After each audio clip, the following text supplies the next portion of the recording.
To inspire academic excellence across the Institute. I extend a warm welcome to Professor S. Srinivas Rao, Dean of International Relations and Alumni Affairs, NIT Warangal, for his continued support in bringing international collaborations to our doorstep. It is also my privilege to welcome the workshop coordinator, Professor K. Venkata Reddy, Professor and Head of the Civil Engineering Department, whose vision and efforts have made this program a reality. I also extend a warm welcome to our esteemed faculty members, participants, and dear students who have joined us from various institutions, ready to engage in insightful discussions and cutting-edge learning. Now, may I request the dignitaries to kindly come forward and take their seats on the dais.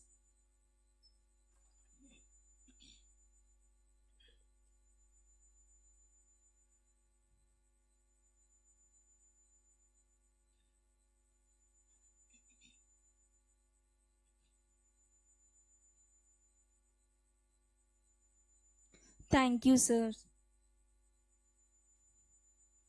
We begin this auspicious occasion by paying tribute to our motherland. I request everyone to kindly raise for the national song.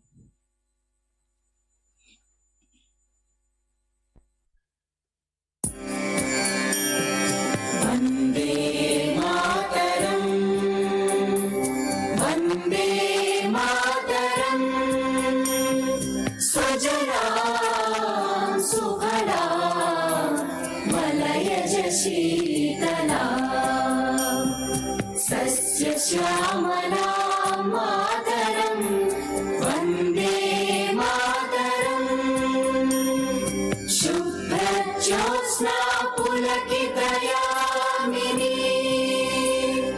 Pullakusumita Drumadala Shobhini, Suhasini Sumadhura Bhashini, Sukhadam Varadam Mataram, Vande Mataram, Vande Mataram.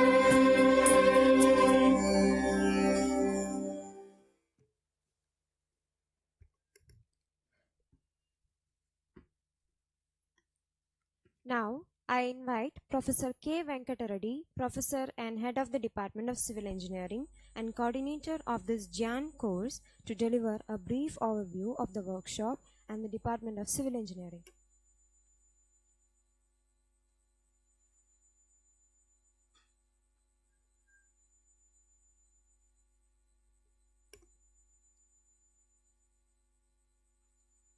Respected dignitaries on the dais, Professor Venkatramana Sridhar, our beloved director, Professor Vidyadhar Subudhi, Professor S. Srinivas Rao, our Dean IRA and GAN Program and Spark Program Coordinator, our Dean of Planning and Development, Professor Ratish Kumar sir, and all our faculty members, participants who are coming from different places.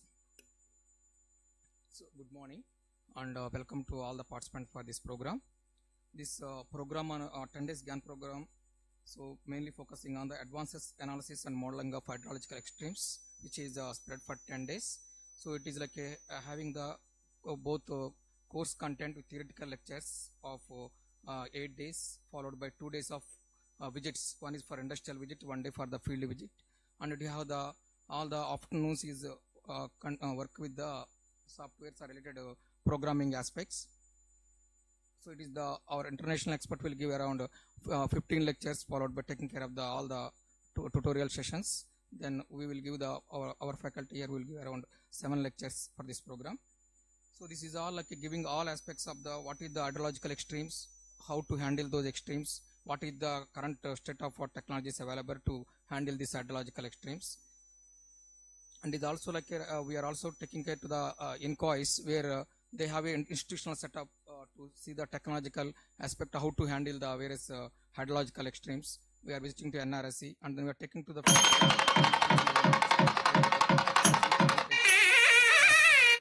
handling extremes, hydrological extremes. So for this program, 65 participants are registered for this course across the India. So there are different there are outside 28 participants are from outside from different categories, from scientists and then scholars, MTech who are doing BTech even, and MSc, and we have the remaining participants from our institute who are scholars and then MTech students. So when come to our department, civil engineering department is one of the oldest and most prestigious civil department in India. It's established in 1959. So the department offers comprehensive academic programs including BTech and civil engineering, MTech in specialized fields such as structural engineering, transportation, geotechnical engineering, water source engineering, construction technology and management, and environmental engineering. And we have the PhD program which includes like a part-time, full-time, and even QAP scheme. We have the department is along with regular teaching. We have the R&D programs, which is like doing a lot of R&D projects, which are like offered by Department of Science and Technology, Spark projects, this other all international collaborative project, which is offered by DST. So we are also like MOEs with different organizations, including the organizations which are within India and outside of India.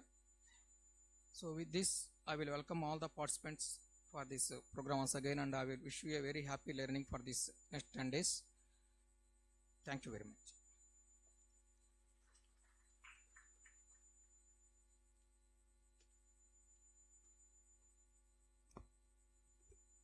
Thank you, sir. We are now honored to have with us Professor Venkatramana Sridhar, faculty in the Department of Biological Systems Engineering at Virginia Tech, Blacksburg, USA. Dr. Sridhar earned his PhD in Biosystems Engineering at Oklahoma State University, Master's Engineering in Irrigation Engineering and Management from Asian Institute of Technology, and Bachelor's Engineering in Agriculture Engineering from Tamil Nadu Agriculture University. Dr. Sridhar is a hydrologist and conducts modeling research to understand the impact of climate change on hydrology and water resources, water management, drought, and flood modeling. He has published more than 200 research articles, including 120 peer-reviewed journal articles, book chapters, and 85 technical papers at conferences and several invited talks nationally and internationally. He is a registered professional engineer in Idaho and Nebraska. Dr. Sridhar is a board certified American Academy of Water Resources Engineers. We are also happy to inform that Professor Sridhar is a frequent visitor to NIT Warangal as a Spark Project investigator and Fulbright Fellowship.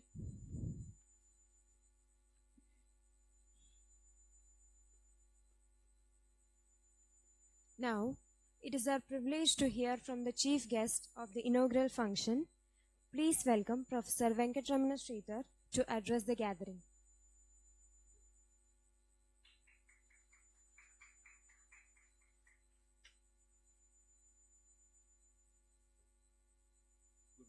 Good morning to all of you. good morning, Director Professor Subudhi, and thank you, Dr. Venkat Reddy, and thank you, Professor Srinivas Rao. And I really feel delighted to come back to Warangal, NIT Warangal. Many times I have come before, but every time when I come, I learn something new from here. I enjoy the occasion, I enjoy the hospitality. But beyond that, for this particular opportunity, I'm here to give a lecture jointly with Professor Venkat Reddy on hydrologic extremes, which is a very timely topic. And even though it took some time for us to wait for the outcome of this project since 2023, it's more than a year and a half when we submitted this proposal. We came to know of this some 6 months ago, and then we started planning for this. So it's on the works almost constantly for the last several months, and I hope we'll do justice by covering the important topic of climate change, which is essentially happening in real time, especially floods and droughts that what we are seeing in many parts of the world, particularly in India with population of 1.4 billion and more. We are talking about protecting the public, protecting the infrastructure, and improving the safety. This particular topic is timely, as I feel. We need to be thinking about how we can train the next generation scientists and engineers, like the audience here. And I hope the awareness that we bring to the table by discussing all the topics, many of these interesting topics, starting from global climate models to understanding in the context of India, and then extending that to some specific extreme events by defining what we mean by extreme events, starting from heat waves to extreme rainfall events to floods and droughts. All of them are somehow connected to the large scale systems, climate system, and then how, as engineers, when we design things based on well informed decision on what kind of data that we can have and how we can develop decisions and designs based on those newer data that we will have access to in the coming years and decades. So all of those things, I think, need to be discussed and at least be on the horizon for us to consider in the future. So the support given by this program, GYAN program, Government of India, Ministry of Education, is enormous and humongous, and it's really appreciated greatly because this is a very unique program where we bring in all the students and faculty coming together and trying to really create awareness about this topic. So I expect the audience, the students, to engage during this 10-day session and learn as much as possible. We will try to really hit some of those major highlights, but again, each of those topics, if you look at it, can be a semester-long exercise. Everything covered in 10 days is not going to be sufficient. I'll have to just alert you on that. But I'll certainly tell you that it will create interest, and we will also provide you access to materials, commonly available resources, textbooks. Read them through, and anytime during this 10 days time, if you have questions during breaks, we can discuss, or even if I happen to return back and have some communications with you for specific questions, I'll be more than happy to engage with you. And I'm looking forward to a very productive 10-day interactive teaching and learning sessions here. Thank you. Thanks for the opportunity.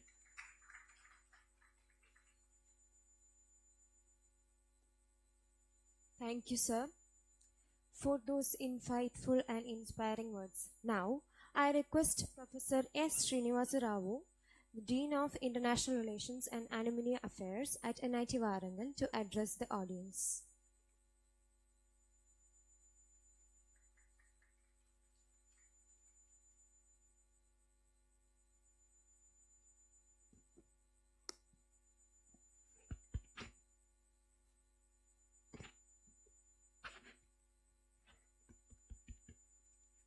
Good morning to all of you. Respected Director Professor Vidyadhar Subodhi and foreign expert Professor Venkatraman Sridhar, Department of Biological Systems Engineering, Virginia Tech, Blacksburg, USA, and Professor K. Venkat Reddy, course coordinator of this 10-day GAN course on advances in analysis and modeling of hydrological extremes. And he is also head of the Department of Civil Engineering.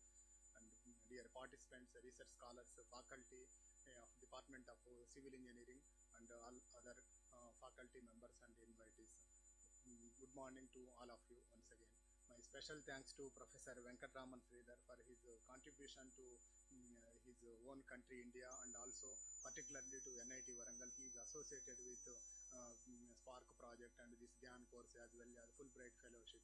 So a lot of professional contributions has made to NIT Warangal. We are very much thankful to you, sir. And coming all over the way, we all know that coming from USA, it is far from other countries. So we have to appreciate for him to taking lot of pains to travel all the way from USA and interacting with us now. Myself, I am Professor S. Srinivas Rao, and Professor in Department of Electrical Engineering. Now I am acting as a Professor, Dean International Relations and Alumni Affairs. And this institute, we all know that established in 1959, and we are around 42,000 plus alumni are well connected to our institute, and we are maintaining 22 national alumni chapters and 6 international alumni chapters, and few more are very soon they are getting established in UK, Canada, and other parts of India. So with reference to this international relations, Dean IRA office is responsible for international activities such as this GAN program, Global Initiative of Academic Networks, Spark scheme for promotion of academic and research collaboration, UCRI, UK, India Education and Research Initiative, Heritage Erasmus Plus, BRICS, DAD, METAX, and so many other international collaborations. Along with these things, NIT Warangal is working sincerely for availing all possible collaborations with various international universities and institutions for collaborative research, faculty exchange programs, student exchange programs, under the constant and continuous directions and encouragement from our beloved director, Professor Vidyadhar Subodhi. So it is my responsibility to once again specify or reiterate the objectives of the GAN. Objectives of the GAN are to increase the footfalls of reputed international faculty in the Indian academic institutes, provide opportunity to Indian faculty to learn and share knowledge and teaching skills in cutting-edge technologies, to provide opportunity for Indian students and research scholars to seek knowledge and experience from reputed international faculty, to create avenue for possible collaborative research with the international faculty, to increase participation and presence of international students in the academic institutes, opportunity for the students of different institutes, universities to interact and learn subjects in the most advanced areas through collaborative learning process, provide opportunity for technical personnel from Indian industry to improve understandings and update their knowledge in relevant areas, motivate the best international experts in the world to work on problems related to India, develop high quality course material in advanced areas in the form of video recording and also live webcast, so that it can be used by a large body of students and faculty, not only India and throughout the world, to document and develop new pedagogical methods in emerging topics of national and international interest. So this global initiative of academic networks was started in the year 2015, aimed at tapping the talent pool of scientists and entrepreneurs internationally to encourage their engagement with institutes of higher education in India, so as to augment the country's existing academic resources, accelerate the pace of quality reforms, and elevate India's scientific and technological capacity to global excellence. So from 2015, we are actively participating. NIT Warangal is actively participating in all the calls given by the GAN. So far, GAN phase 1, phase 2, phase 3 we have successfully completed, and GAN phase 4 is going on now. In this GAN phase 4, 24 courses were sanctioned. Out of that, 21 courses were successfully conducted. This is the 22nd course. 2 more courses are yet to be completed. Under all these GAN programs, as a total, we got NIT Warangal got approved 110 courses with a total funding of 7.5 crores. In GAN phase 1, started in 2015-16, 27 courses were sanctioned with an 1.87 crores, and in GAN phase 2, 2017-18, 41 courses were sanctioned with 2.48 crores, and in phase 3, 2019 to 23, it took more time due to COVID period. We got around 21 courses with 1.41 crores. Many of those courses during COVID was conducted through online. Now this phase 4 is going on, and this we got 1.75 crores for these 24 courses. And total GAN courses sanctioned for various departments of NIT Warangal is Electronics and Communication Engineering Department 12, Electrical and Electronics Engineering 14, Chemical Engineering 14, Metallurgy and Materials Engineering 2, Chemistry 3, Computer Science and Engineering 7, Civil Engineering 32, Mechanical Engineering 18, Mathematics 7, Physics 4 courses were sanctioned. So for international experts associated with all these GAN courses are USA, Australia, Singapore, England, UK, Germany, France, Canada, Denmark, Italy, Slovakia, Sweden, Belgium, Taiwan, Russia, Romania, Europe, Finland, various countries in Europe, Finland, Middle East, Malaysia, Japan, Portugal, Greece, Norway, Trinidad and Tobago. Out of all these courses, around 35% of the courses faculty are associated with European countries, various countries in the Europe. Our special thanks to the GAN National Coordinator, to Director IIT Hyderabad and his team, Professor Anil Agarwal, and the staff who are actively involved at IIT Hyderabad for closely monitoring the activities of this GAN Phase 4 program from the day of proposal submission to they have speed up the process of review, and then after selection of the course, very quickly they sanctioned the budget and reminding us to quickly upload the brochure and give wide publicity, and then one day before we are supposed to share the web links to the GAN Hyderabad. Along with our institute, they are also placing in the GAN website so that anybody throughout the world can access, can able to watch these courses in live. That is a special feature they have created in GAN Phase 4 compared to GAN Phase 1, Phase 2 and Phase 3. Phase 1, Phase 2, Phase 3 only we are recording and we are uploading in the Swayam portal and some other Government of India portals. Now this is along with those things, live webcast is proposed in this GAN Phase 4 program. That is the speciality of this. Along with this, Government of India has a research project has been sanctioned to National Institute of Educational Planning and Administration, NIEPA, deemed university under Ministry of Education, Government of India, for conducting a time-bound third-party evaluation of this GAN course to study the impact of GAN scheme on the students and institutions to take further policy decisions for effective implementation of NEP 2020 in general and GAN scheme in particular. So all these courses, Phase 3 and Phase 4, third-party time-bound evaluation is going on, and for that they have created the link for the participants as well as coordinators and national coordinators who have filled those Google forms, and this out of the experience we gained from GAN Phase 3 and Phase 4, they are conducting a workshop for making research on this, and this month, August 4th and 5th, they are conducting a workshop for the national coordinator as well as one of the coordinators at Delhi. We are supposed to give summary of the activities and implementation or the knowledge gained out of these courses, how effectively it was utilized for the academic reforms as well as research collaborations. We are supposed to submit a report, and as a national coordinator, local coordinator, I am supposed to present the activities associated with these things. So far this 21 courses completed. This is 22 courses. Till now 21 courses feedback they have asked, they themselves evaluating, and we are also supposed to present. So they will compare what feedback was given by the course coordinator and the participants, and what presentation was given by the local coordinator. Everything they will be monitoring. So Government of India is serious about all these things. So what is my concern is all the participants who are registered and physically came to this place are supposed to interact with the foreign faculty and try to acquire more and more knowledge so that it can be utilized for some of the participants may be faculty members who can utilize this knowledge for guiding the BTech and MTech students best projects, and if research scholars and industry experts, you can submit a research proposals out of the knowledge or expertise received from the foreign experts. Once again I thank the Venkatraman Sridhar for associating with NIT Warangal. Sir, you I think you are only the person who are associated with GAN, Spark and also Fulbright fellowship.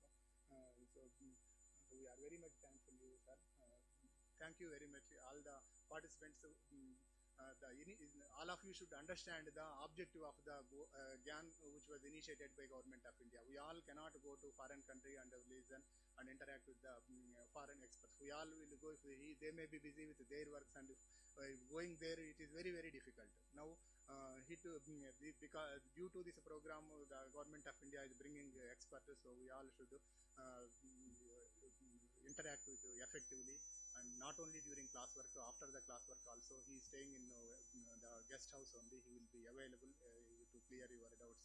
Beyond the course also you can interact. Nowadays through email we can interact anybody very quickly. So all of we should think that effectively it should be run. The Government of India initiative must be fulfilled, so that they propose this type of courses further and further, so that many faculty, many foreign experts can be brought to India, and we can get more and more international exposure and experience. Wish you all the best to all the participants. My special thanks to faculty members of Civil Engineering Department and my fellow Dean Planning and Development, Professor Ratish Kumar. And wish you all the best to all of you. Thank you, Anand.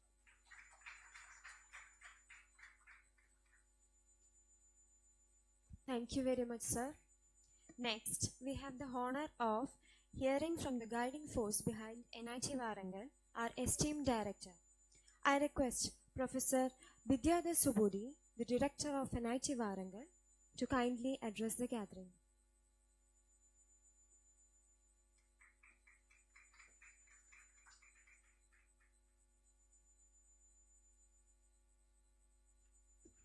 Good morning to all. So I am quite glad that the hall is apparently full to welcome our foreign expert, who is very much popular in the NIT Warangal fraternity for his long-term association through different programs, as the Dean has said just now. So I join with all of you to welcome our distinguished guest today, Professor Venkatraman Sridhar. And also I take this opportunity to welcome all the delegates and my faculty colleagues to this wonderful GAN program. So what I understand, GAN means knowledge. So for a while you forget the abbreviation for GAN, but GAN means knowledge. How many of you know GAN means knowledge in Hindi or some kind of thing? Yeah.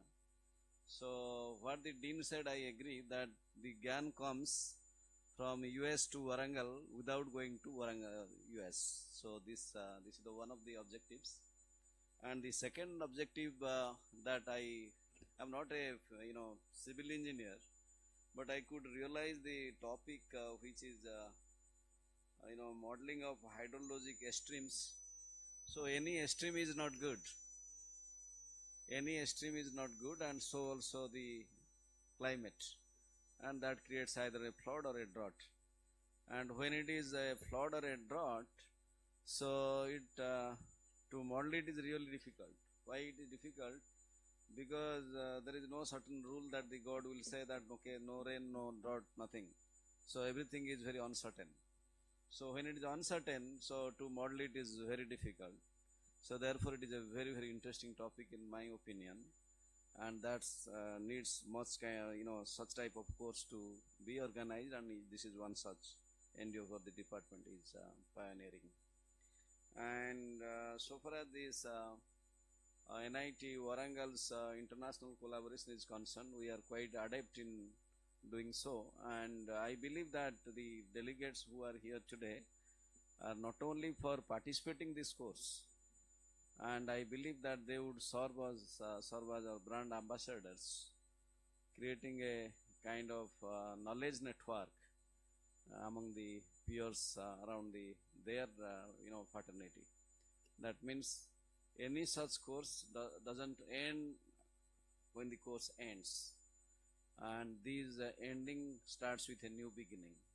That means you start doing some collaboration, either if you are a bachelor or a master. I don't know your background, but I believe looking at your faces and you are very young, so a lot of miles to go ahead and lot of planning is required. Lot of takeaways would be from this GAN program.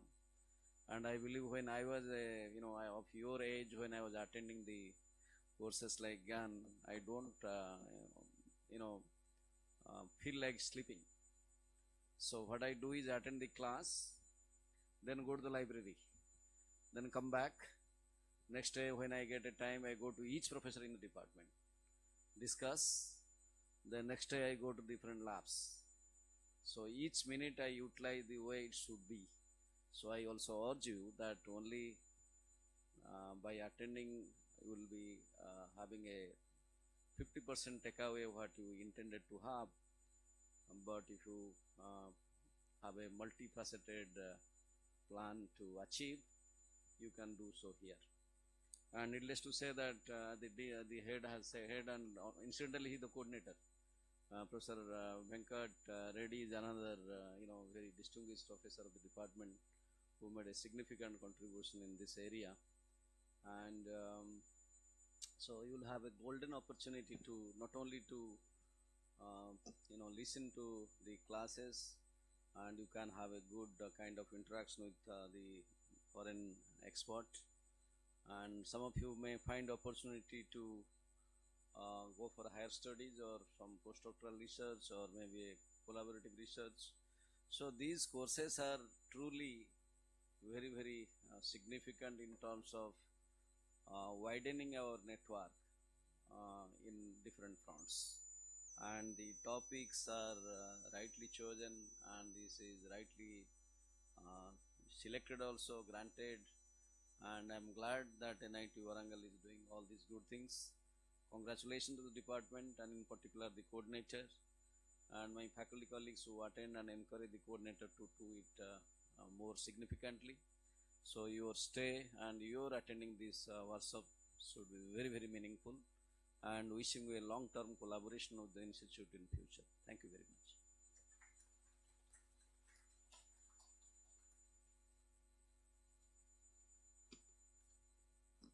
Thank you, sir, for your inspiring words. Let us now take a proud step forward in marking the academic value of this initiative. The tutorial manual we are about to unveil is a curated reflection of the course content and collaborative learning. May I now invite all our dignitaries, our director, dean, international guest faculty, and program coordinator to kindly come forward for the formal release of the GYAN program tutorial manual.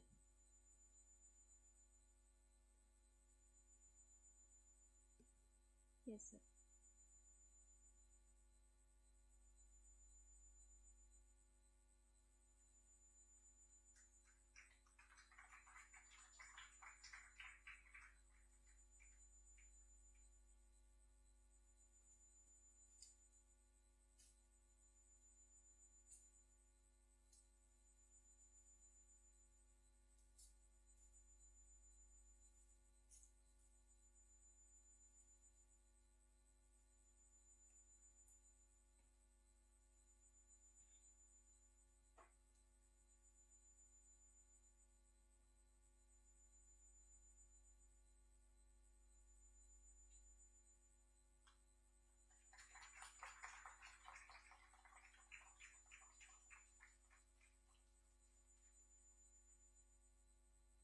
Thank you, sir. Now we proceed with the felicitation of our chief guest by our beloved director, dean, and program coordinator as a token of gratitude and respect. May I request the organizing team to do the honors.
Thank you, sir. Thank you so much. Now, I request everyone to please raise for the national anthem.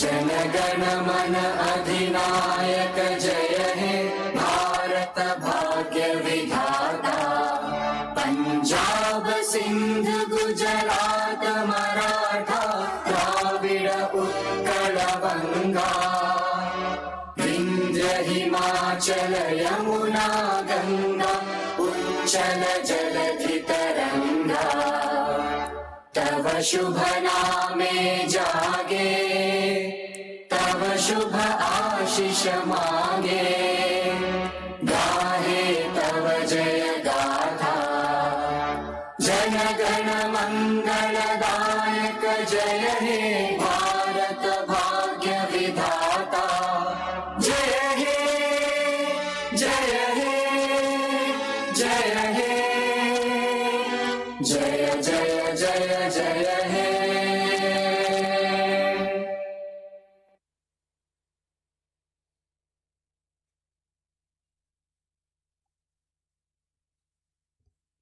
We now invite all dignitaries and participants for a group photo session to capture this special moment.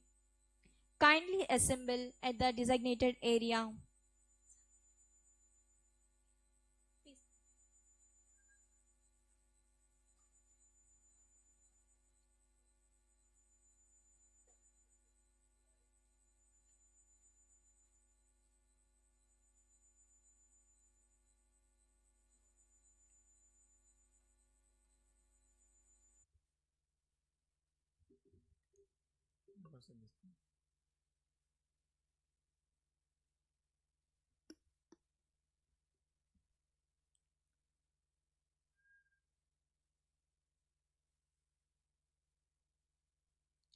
Yeah, once again, good morning to all the participants. All the participants, we already shared the schedule. Almost we will proceed with the schedule. Today just little bit delay, but otherwise everything go as per the schedules. So morning all we will have the lectures and afternoon we will have the tutorials. So to start with, so I'm going to start with my first presentation. Then I will hand over to our Professor Sridhar to continue further. So for any of this, when you are dealing with these hydrological extremes, most of the times when you want to model or analysis, whatever we want to do, first we need to have a reliable data source. With that reliable data source only, whatever we can plan, either analysis or modeling, we can perform with a with accuracy, and then the reliable results we can get. So just I will show you. I will just as a brief, like what are the available sources where you can rely upon, and then where you can work, and working with data, what type of things you need to follow so that you can have really say that as my analysis is so much reliable, and then we can rely, and accordingly you can proceed with the results. So the main thing just I will show here, what are the I can say available data sources, important data sources, and we can see the some node points. Like now everything is available on like a web system, right? Everything is available on web sources.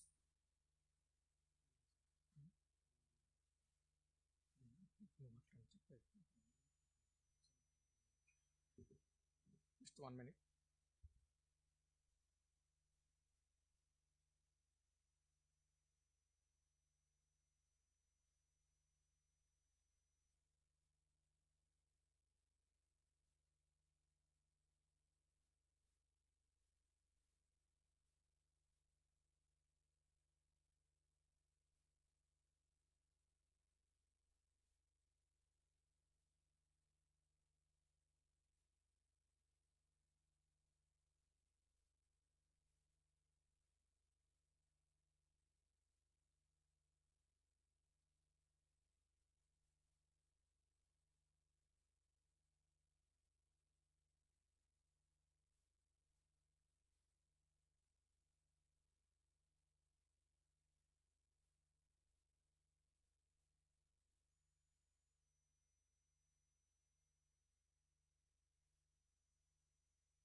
It's a live, we can say webcast, actually live telecast, all these things. That's where they are asking IIT Hyderabad things. We are giving that one. I think what I want to say here, we can see that these lectures, once they will keep in the open, you can see public, you can also see once again these lectures. Later also you can just check those things, or you can go through those lectures.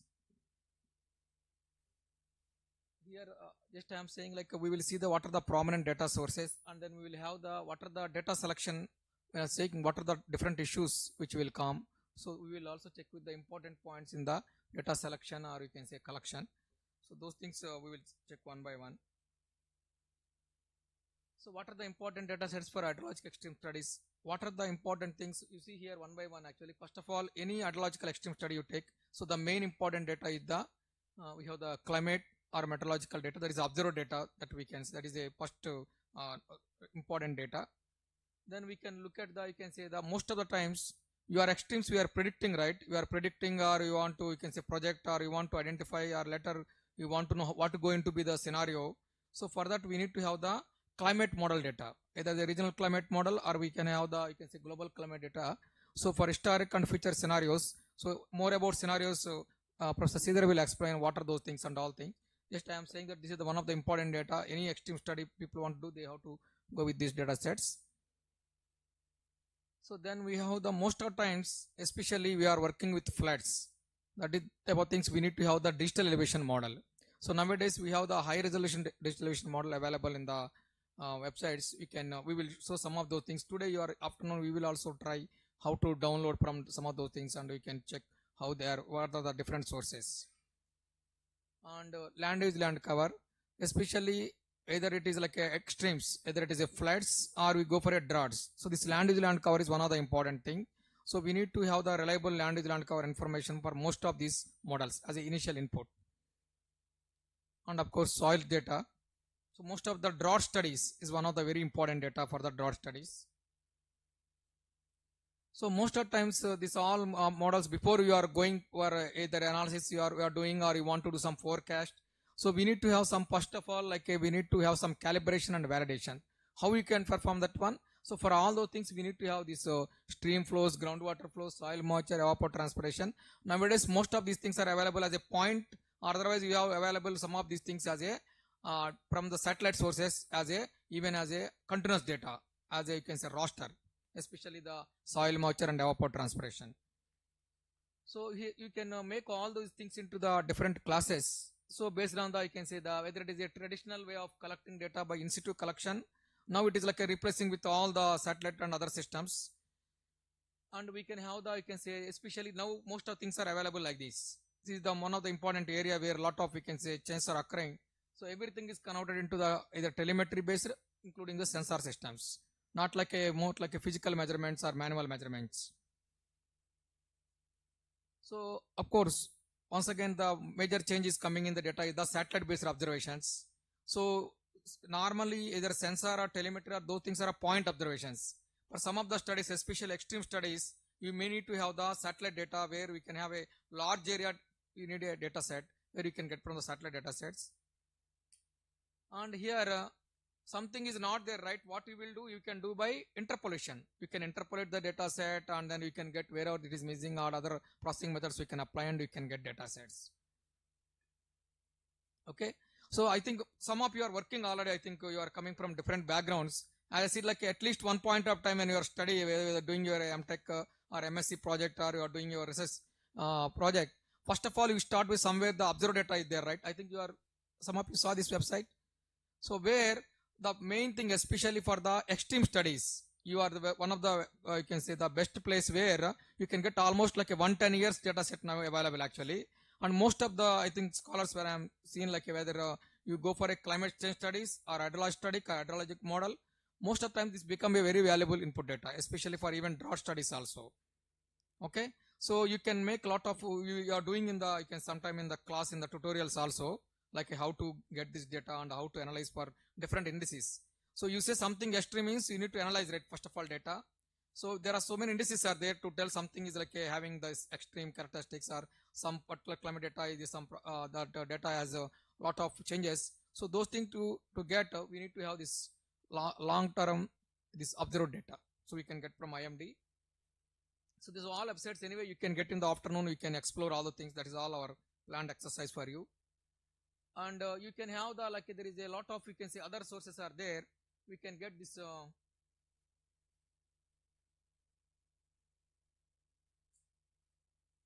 so this data set, like we have other sources, not only IMD, we can get from these other sources.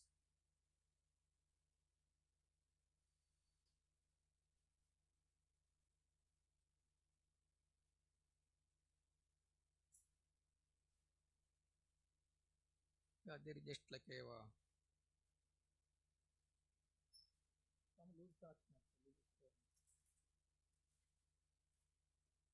available.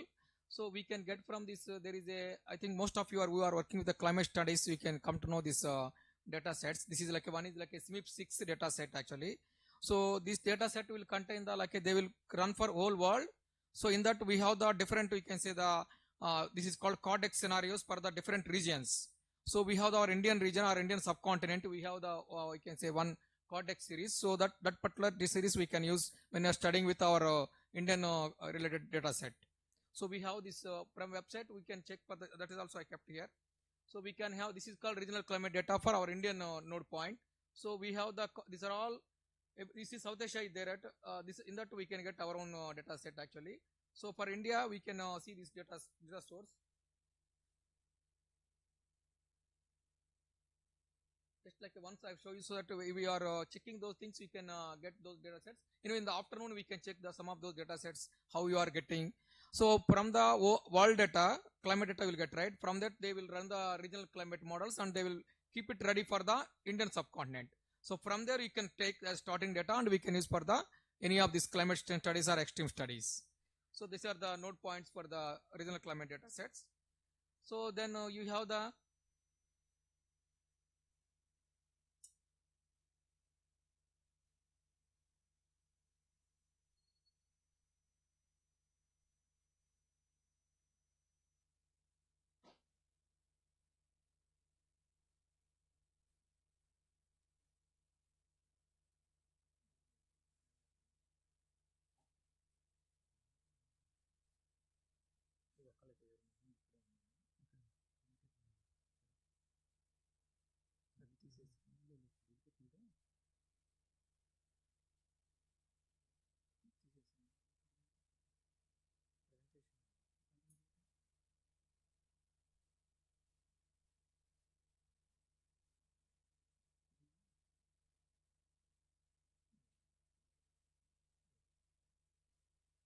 so I said, right, we are available the data that will take care about the, we are giving all inputs related to climate.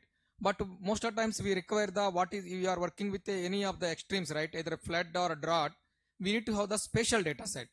So from where to get the spatial data set? So now we have the very, very good source actually, that is like a Bunidhi. So I think all of you can create your login password, like afternoon we will show some of the things, you can try those things. So either you require satellite data set, land use land cover map, soil map, and lot of resources are available. You can download and you can use. This is one of the very good important, we can say, resource where you can get the spatial data set. Okay. So if you want, for example, you want to classify yourself the land use land cover, you want to prepare, you can download satellite data. Or you want to use means you can download and you can use.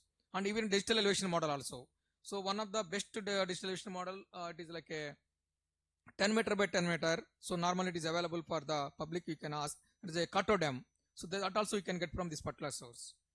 So most of the sources are open source, means we can download. Still anybody want, they for research or anything they want, they can even ask for NRSC, they can price also you can get, if that is the really you require for high resolution data. Otherwise everything is open source now.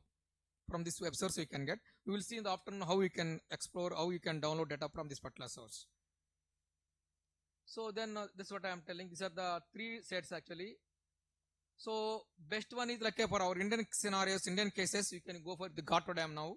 So it is available. You can check and then you can use most of the, you can say, modeling studies, especially the flood modeling. You want to go for a localized area, you want to for a city, those things, you can go for a Gato Dam high resolution.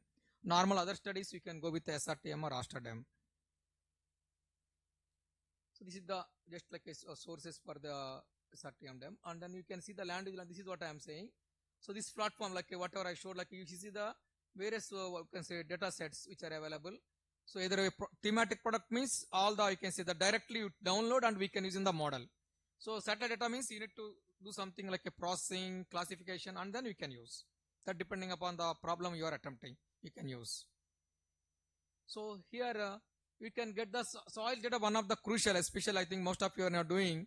So especially for the drought studies or especially for hydrologic modeling, not hydraulic modeling, soil data is very crucial actually. So where if you are not providing proper data means you will not get the indices or those things not, or you will not get properly. So you can't analyze those things. So for that normally now we have the old data set where especially you can rely on the I can say this FAO data set. Most of the people, especially SWAT model, other models we will use, even HMS models also. This is the database. So some high resolution data sets also now available actually, so that you can check for some of the sources. But most of the times, most of the studies where we are attempting, we are going with these data sets. Okay. And soil moisture, especially the initial soil moisture when the case of hydraulic models, and soil moisture, some of the drought indices. So that is one of the important input. Normally point observations you will make and limited instrumentation, and that is very difficult to interpolate and use. But now things are changed actually. So most of the times we have a lot of, we can say, the data set through satellites. Okay. So you can get a very good reliable source now available. We can download and then we can do. I think some of most of the people who are working on the drought studies, they are I think well aware of these data sets from downloading and then doing some processing and using that one. So soil moisture data getting from sensor satellite systems, downloading and preparing a useful data itself is a one very big research work actually. Most of the some of the even our NIT Warangal students are doing and other places also people are doing. So it is like available in the you can say source, so we can check some of these data sets. Okay, so this is like a Nishar mission. I think going to launch this 30th itself. Actually, this is like going to very important mission, which is like most of you like later really for this extreme studies you are making, right? So that is like one of the very important you can say data source. We can get a reliable soil moisture and other type of land use, land cover, all those things for high resolution. So the whole mission is the mainly getting the high resolution satellite data, which will take care about the various related various you can say natural or disaster related type of activities to manage those things. So you can see the whole mission actually. This is like a both NRSC and ISRO. Means NRSC means I am saying ISRO and then NASA combined mission it is. So it is like a basically it's a microwave data set. So we are going to get the microwave data set. That is a synthetic aperture radar will be that will get the microwave data which we can use for the different purposes. So it is like a, I said like a, it is going to launch within few days. I think you can see before you are going here, just like you can see what is the way they are doing all things. You can follow up those things. And it's like I said, like it's very important thing. You can see just like that website and how really that is important. Okay. So you can get in that website. They give complete like what exactly they are going and how the both NASA and NRSC, how Miss ISRO they are sharing the data set, all the things. Okay. So now the data set like I said like most of the studies we require the stream flow, right?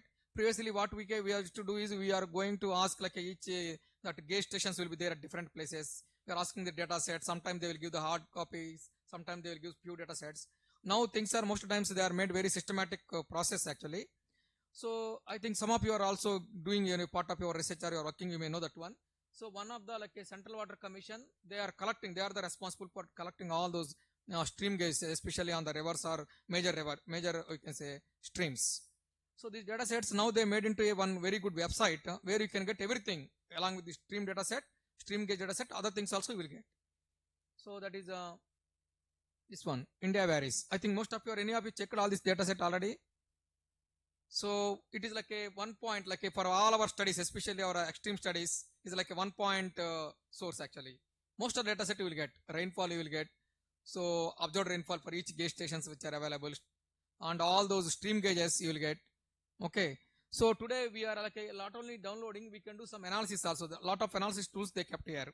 Today first exercise we are starting in the afternoon session. You are working on this one only. So you see that how this India varies you can really useful for you, and then you can start data getting there and doing initial analysis. Okay.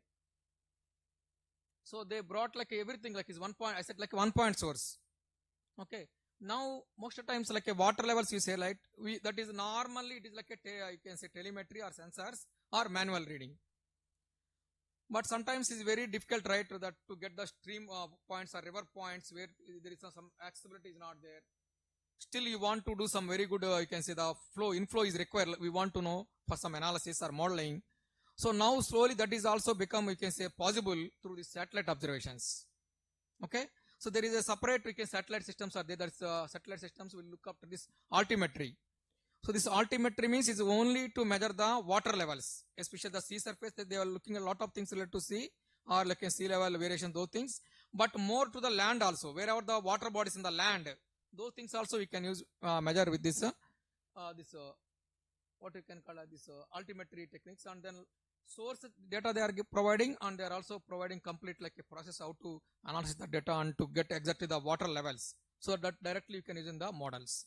So a lot of you can say work is happening in this area also. So especially the some you can say eastern like you see the north states where the rivers are there, and Brahmaputra river, Ganges river, it's very difficult to get some point data. It's very difficult. One is like it's a classified data, sometimes you can't get from India where they will not provide, so you will not get a conventional methods. So we can resort to some of these things, so you can get at least some of the data sets on a continuous basis, so that you can use it for the calibration or we can say the validation. Okay, so this is also a very you can say good, I think a lot of work is, I think Sridhar is like along with some of our NIDW scholars, they working on some of the very good you can say aspects related to this GRACE data set. It is like a, so from the satellite system you can able to observe the what is the you can say the overall water content. Water content means it's not only surface, it's subsurface also. So you can able to do this one. This is like a very much useful for the basin scale or continent scale, country scale wise. You can estimate the level of you can say water resources available. That is like a really give you a lot of you can say what you can call as a larger you can say scale, like a state level, basin level type of analysis, especially groundwater related analysis and connected to you can say droughts. All things we can study with these data sets. Okay, a lot of papers are available with Sridhar and other you can see our student who is in the NIT Warangal already did the you can say is completed his PhD, so we can check some of those papers. It's a very much useful data set, this GRACE data set. And yes, you are getting for the lot of data sources, right, from different places. So means now like data sources now it is very easy. I said like everything is like a one click away, you can download and you can get. But later you need to do that something called actually doing some analysis or initial processing. So whatever is getting, you are getting in a, one is like they are in different formats. They are available in a different all the areas it may available. It's not for only the area you are interested. Okay, so it is available for all the time steps. For example, you require only for 10 years, it may available for 100 years, 110 years. So that sometimes that may not be a thing you require. So this software and programming tools will help you in that way. Whatever the way you can cut the data, you can do some initial analysis, later we can do the visualization. So many things we can do with these programming tools. Okay, so tomorrow actually you can say the session, like that's what we are planning with some of the programming techniques. So from the initial data we are getting from any of the data sources, maybe IMD, from the to generating some climate indices. That's what we are going to try in the lab time actually. That's what we plan. So you can see some of the very important sources. Few are the program based. This second one, Python based thing you are trying here in the lab. Even R programming also, I think some of you may be using. Actually it's very easy and you can easily adapt to that one, and then you can analyze the data sets. Okay, so these are the, I can say something like a visualization. We have a lot of web nowadays are available. So SWAT, I think some of you are doing when you're doing your research, so that they have provided database, and then we can even some visualization also we can do limited. And this panoply is like all the especially climate data sets. They are available in the separate format, data format, that is called NetCDF. That NetCDF data you can't see in a conventional way, you can't visualize. Few GIS softwares we can check, and that is also limited. You can see it will take a lot of time to visualize. In a quick check, a lot of data, like for example 100-year data at one go you want to see for a whole you can see India for example, you can visualize in the panoply. This is simple Python based thing, you can download and you can use. Say NASA developed thing, you can check that one. Of course, SWAT model, that is like they can have a lot of tools nowadays available for analyzing or visualizing the climate data sets. So Google Earth Engine, this is also you are going to try. It's like a now it's also a one-point source to see the data, to analyze the data, to visualize the data, and download the outputs. So we are going to try here in this thing, so you can see how that really going to work actually. So this is the typical interface we used to do in the lab sometimes. I put a screenshot to get a view like how really can be done. Simple, some coding will be there on the one side. Actually, there is like a console screen, and you see the outputs. That way you can see. It's a very interesting interface. Some of you can try the R programming interface. So this is a Python. This is the one of the cloud, the Colab, or otherwise you have Jupyter. Other environments are there. Any of those things you can visualize, use the data to analyze, visualize, and process also. You will, especially this environment, you will try. So that too will not like some Jupyter. We are planned that one. You can see how we can really explore those things. So this is what I am saying. The panoply, you can say data visualization. So this is the very simple. You can say we can download and we can use. You can you can try those things. So this is like a data sets from the you can say SWAT website. So data is available. Some visualization tools are available. It's like a once again a one store like a thing. So what I want to tell you at this point, lot of now data is not a problem, but it's go for a reliable source and then download and then make use of this programming tools and make it better analysis. That's where you can focus. That's where this especially useful for you. Like what are the all available techniques? We will just give a input for you. Like from there you can start and then you can work. Okay. This is the platform, Google Earth Engine platform I told, right? Just like this is also you are going to work. Just few screenshots just I kept like how you can work. So just like we can make a few lines of code. You no need to much worry about this code. This is not code like a hard code like your C, C++, Java, like where you feel like a lot of, it's like a difficulty for you to work. But it's very simple. So like it's like a simple, like a add one, you are asking something like a add one data set. First then make the data set visible. Then do the some analysis. Then visualize. Like that you are go on telling to the system. There are everything is like available now. So code now it's not a so difficult thing to get. Like for example, you got doubt. Simply you ask like NDVI. For example, with Google Earth Engine script, I want JavaScript. That thing it is automatically will get from different sources. You can directly from Google you can get for the ChatGPT you can get. But only thing is our source, your particular study area, you need to modify and you need to work actually. That's the only thing. Okay, that is a very lot of you can see insights you can get and you can see in the course we can. So this is like a simple like a region of interest. That's one we are just we can this thing. So you can satellite data you can see, and you can get the NDVI you can generate. Means what I am saying is within no you can see everything is at like there is no separate thing available for you to have all the. This is very difficult right for you nowadays to have the system and then data at different place, handling problems, all things. We can with this everything we can solve. Especially our studies like a climate extreme studies, right? Normal extending to the at least for the one river basin to the you can say state or the global scale, right? Is very much useful actually. Okay, so all the indices like that for that matter anything we can do. So the main thing I will show you here, important thing. Okay, your data is available, you can download or that thing, but you have to see this important aspect is called spatial and temporal scale. What is spatial and temporal scale? When you are selecting data, when you are analyzing data, or you are when you are doing your problem, whatever the problem you are attempting, you need to take care about this important aspect. So spatial scale will tell about the like depend upon the type of extremes under study. Accordingly, we need to choose this spatial and temporal scale. So that is like a size of the study area and time step and duration of the simulation. So these things are very important actually. For example, you tell me you can just tell like a flash floods are occurring. So normally what is the you can say the you are one area like I assume like even Warangal only. So the flash floods event are occurring. So what type of spatial scale is important? So you can go for a very you can say high resolution data or very like a low resolution. Can you tell? Definitely go for high resolution data set. That too is a flash flood data, right? So you have to have the high temporal resolution also. Maybe you may need to get the hourly data set or less than hour you have to get. Then only we can analyze. So that's what I mean by the you can say the. So this all like you need to plan. Yes, what is the problem you are attempting? Whether you have flood problem or the drought problem or it is a global scale or it is a regional scale. So what type of how the event is going to occur? That all things are very important. That's what I am saying. This particular spatial and temporal scale issues. Similarly, the available sources for you. I said right. So from the Google Earth Engine, which is everything you do on the online, to your own QGIS model, which you are going to do, which is everything is offline. You can choose what are the resources available. Accordingly, also other things will change. So you can't make a one very, you can say, high computational intensive study simply in QGIS. That will not help you. So you have to set us a different problem. And Google Earth Engine also, like if you are going for a high intensive data set, it will not take you to the, means it will not give immediately. So it will take a lot of time. Since it is a cloud environment, right? So you need to have a separate licensing and you have to have a separate cloud path so that we can do the simulation there. So you can take some computational nodes that also nowadays it is available from, I think you heard some organization called CDAC in India.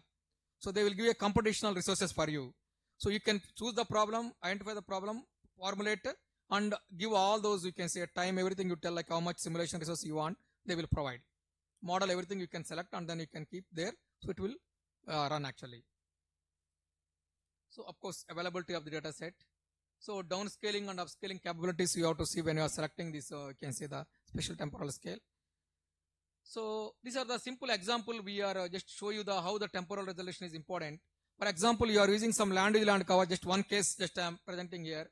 So Warangal, this is like a different time scale you can see here. So this data set actually the thing different times. You see the what is the changes you are seeing in this particular data set. So the land cover 2015 you see and 1995 you see. So same thing if you use means for some flash flood or some analysis, definitely you are not going to get a correct result, right? Since land cover is going to be the very important input for most of the extreme studies. So that's what I am saying. So time, temporal scale, like what is the time you are using it, all things are very important. Okay. And you are going for a temporal scale, right? For example, different data sets. So all these things you have to give input. So like a SWAT model when you are using also, we can give old data. For example, 95 data you are simulating runoff. You have to use that particular data set. 2015 means you have to use this data set. That is possible now. Like a SWAT modeling or other modeling aspect, that is possible. You can give a relevant data set for the study. Okay. So these are the, I can say, grid points. You see that grid points and then this is like, you see for whole Warangal district actually it is very big area, only covering 7 to 8 points, climate grid points. So you see the lot of gaps are there, right? So with that points, it is very difficult for you analyze. On the right side, you can see there is like a little bit high resolution or RCM grid points. This is the grid points where we can't, you can say more, you can say spatial information. So what I want to tell you, like there is a coarse grids. Now it is like a 0.25 is available. That's what we are going to do in the IMD. So 0.1 degree. Still further also you can check accordingly. You can choose for your studies for the data sets. Otherwise, for example, very small area you are studying here and points are very far away, you may not get a correct connection to the climate. Okay. So this is the, you can say, of course, this you see the how much dense this network you are using. That is also like a study. So whether you are studying hydrologic study, hydraulic study, it's also very important actually. So dense network are you want to use, this will generate your any ArcGIS or QGIS softwares, they will generate this thing. So you decide like a, since if you are using very high intensive, actually the simulation you need a more dense network is required. Simple hydrology study, you may not require a lot of, you can say drainage network is not required. Okay. So that's what is the thing, of course, like a, before you are selecting data, you see the existing literature. Some most of the times what is the thing we will ask from the scholars or some students. So I am using some drought study, what type of climate data I have to use. Some extreme flood event I am studying, what is the data set I have to use. So future prediction I have to use what data. So very simple thing, logic, first you get to the literature. So similar studies, what type of data they are using, that will give you guidance. And see the other, you can say sources like a, what is the, that will give you a lot of ideas. For example, we are almost like a 10 to 20 use cases. Like I said, like SOAR is also a part of a Spark project. I said, like we are mentioning morning. So we made a lot of use cases for the different basins. So you can see like whatever data we are using, and then that will give you idea. Like when you are studying, also you can take up those things. Okay. So of course, what is the data set, like a background? What we have to see, this is very important when you are selecting your data set. You can check. So of course. So sometimes you say that very high, you can say scale data is there, but you are using a drought for entire Telangana you are studying. It is like a high, you can say scale, like for example, 0.1 by 0.1 is there. That may not help you. There is no point in getting that much high resolution data set. So you can go for the other way around. So go for a 0.25, no problem. That you can study. That is all like depending upon the study is like what type of study you are doing. That is the important thing. So this is like a way you need to give the referencing data. Since like you are studying, right? Later somebody will study. That it will all continue, right? Always is a better way of whatever data you are using your study. You need to mention a proper way, like I said, like a resolution, data source, and type. All things we need to mention a systematic way. This is the final thing, actually the thing. So nowadays actually the lot of data sets are available. It's very easy for you, like unlike when we are working in the almost 20 or 30 years back, it's very difficult to get data. Now data you will get, but we need to check whether how much reliable it is and how much worth we can use, so that your results are very easily acceptable by the community. That's more important actually. So most of the times actually you are sending a lot of time on the, you can say the we can a lot of times you have to spend that some time, good time for the, you can say the validating the data set, calibration, validation, those things you need to make. And we need to get some inferences, right? That initially you have to spend so good amount of time for checking so many sources inside that one. Take the data which is already used by public, some people, check for your area, see whether it is useful or not, then make some initial analysis, it is there, and then do the some validation of things. Then you can start working. Otherwise you are revolving around data only, means you will may miss the important time. Later you won't get much time for analysis. So people want to say they will start in between the research. They say that some new data came, once again they will start from this thing. By that time you will miss the important time. You are in the middle, means you proceed first. Later you can compare. That's what is the thing you can do. Okay. So always like sometimes data is very good. Your analysis is not good. Like for example, some statistical techniques you are using. All those things, there is a possibility nowadays you are using programming tools I mentioned, right? Nowadays programming, every code is available from different sources. That is their way of understanding, their way of coding is different. But the way it is required for equation or whatever the thing it is required for you may be different. So you need to check.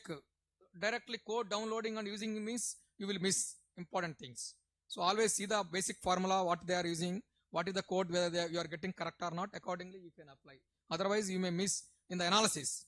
Data is problem, that's different. The analysis problem is nobody will help you, like nobody will accept your results. Or it will become a letter skewed data and then results, and then nobody will say you are doing a good analysis actually. So it is always better to check the data before using. That's the main thing. So that's all, like a lot of things which are only database intensive research we carried out, and then I said like Cesar and myself we worked in different things. It's all available in public domain. You can see like how it's only verifying the data and understanding data. That itself is we made some studies, you can check some of interested things. So now it is like yes, it is open for you, like you can have any questions. So like one important thing is like can we get the crowdsourcing data on social media also as one of the input data? It's possible for some of the studies. Yes or no? So now it is lot of work is happening that area also, along with your conventional data sets. You can use some of those things that is useful for especially for the extreme studies like floods, other places. People are using slowly. So we will see one case study when we are done here in our campus, means our institute. I will present in the last day. So then I think we have the best for stream gauges. What is the Indian data set for CWC, and then India varies you can get spatial data. So like a NRSC or Bhuini, that data is that's sufficient for you. No need to see for anybody for Indian thing. You can get all your resources. Okay. So that's all from my side actually. Any questions? Now it is open for the discussion. 1 or 2 minutes, then before I hand over to Professor Sridhar.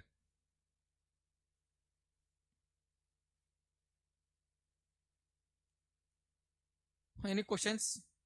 I think most of you are working in the different data sets. I think we are for your projects.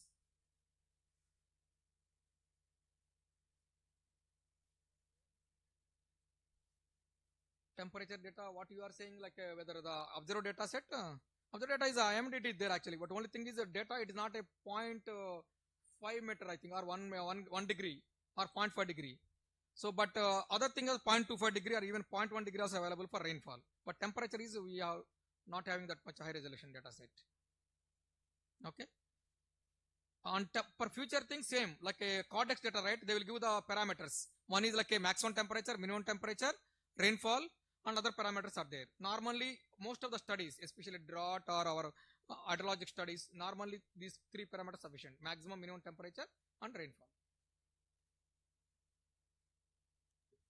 That okay? So with this, I think I said like everything is we are keeping all these things in the once again that by afternoon I will share this portal to all of you that our drive so that all my presentations as a PDF and see the presentations also available for you, and even tutorial everything is available already. Tutorial is copied to you, all of you can see, and all things are use case models we tried here, code and everything is kept up for you, so you can go on. We'll explain all things in the next course. Okay, so with this I will next hand over to Sridhar. You want to take, will give.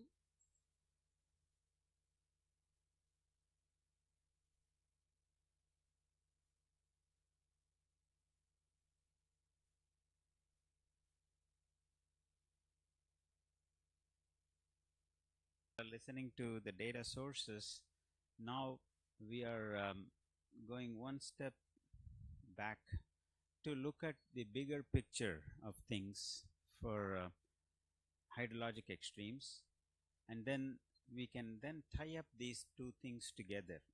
For example, when we are talking about global climate and what kind of modeling and what kind of data products that people have used to interpret the results and present as graphs or some text, how you can then connect these two dots together will be possible.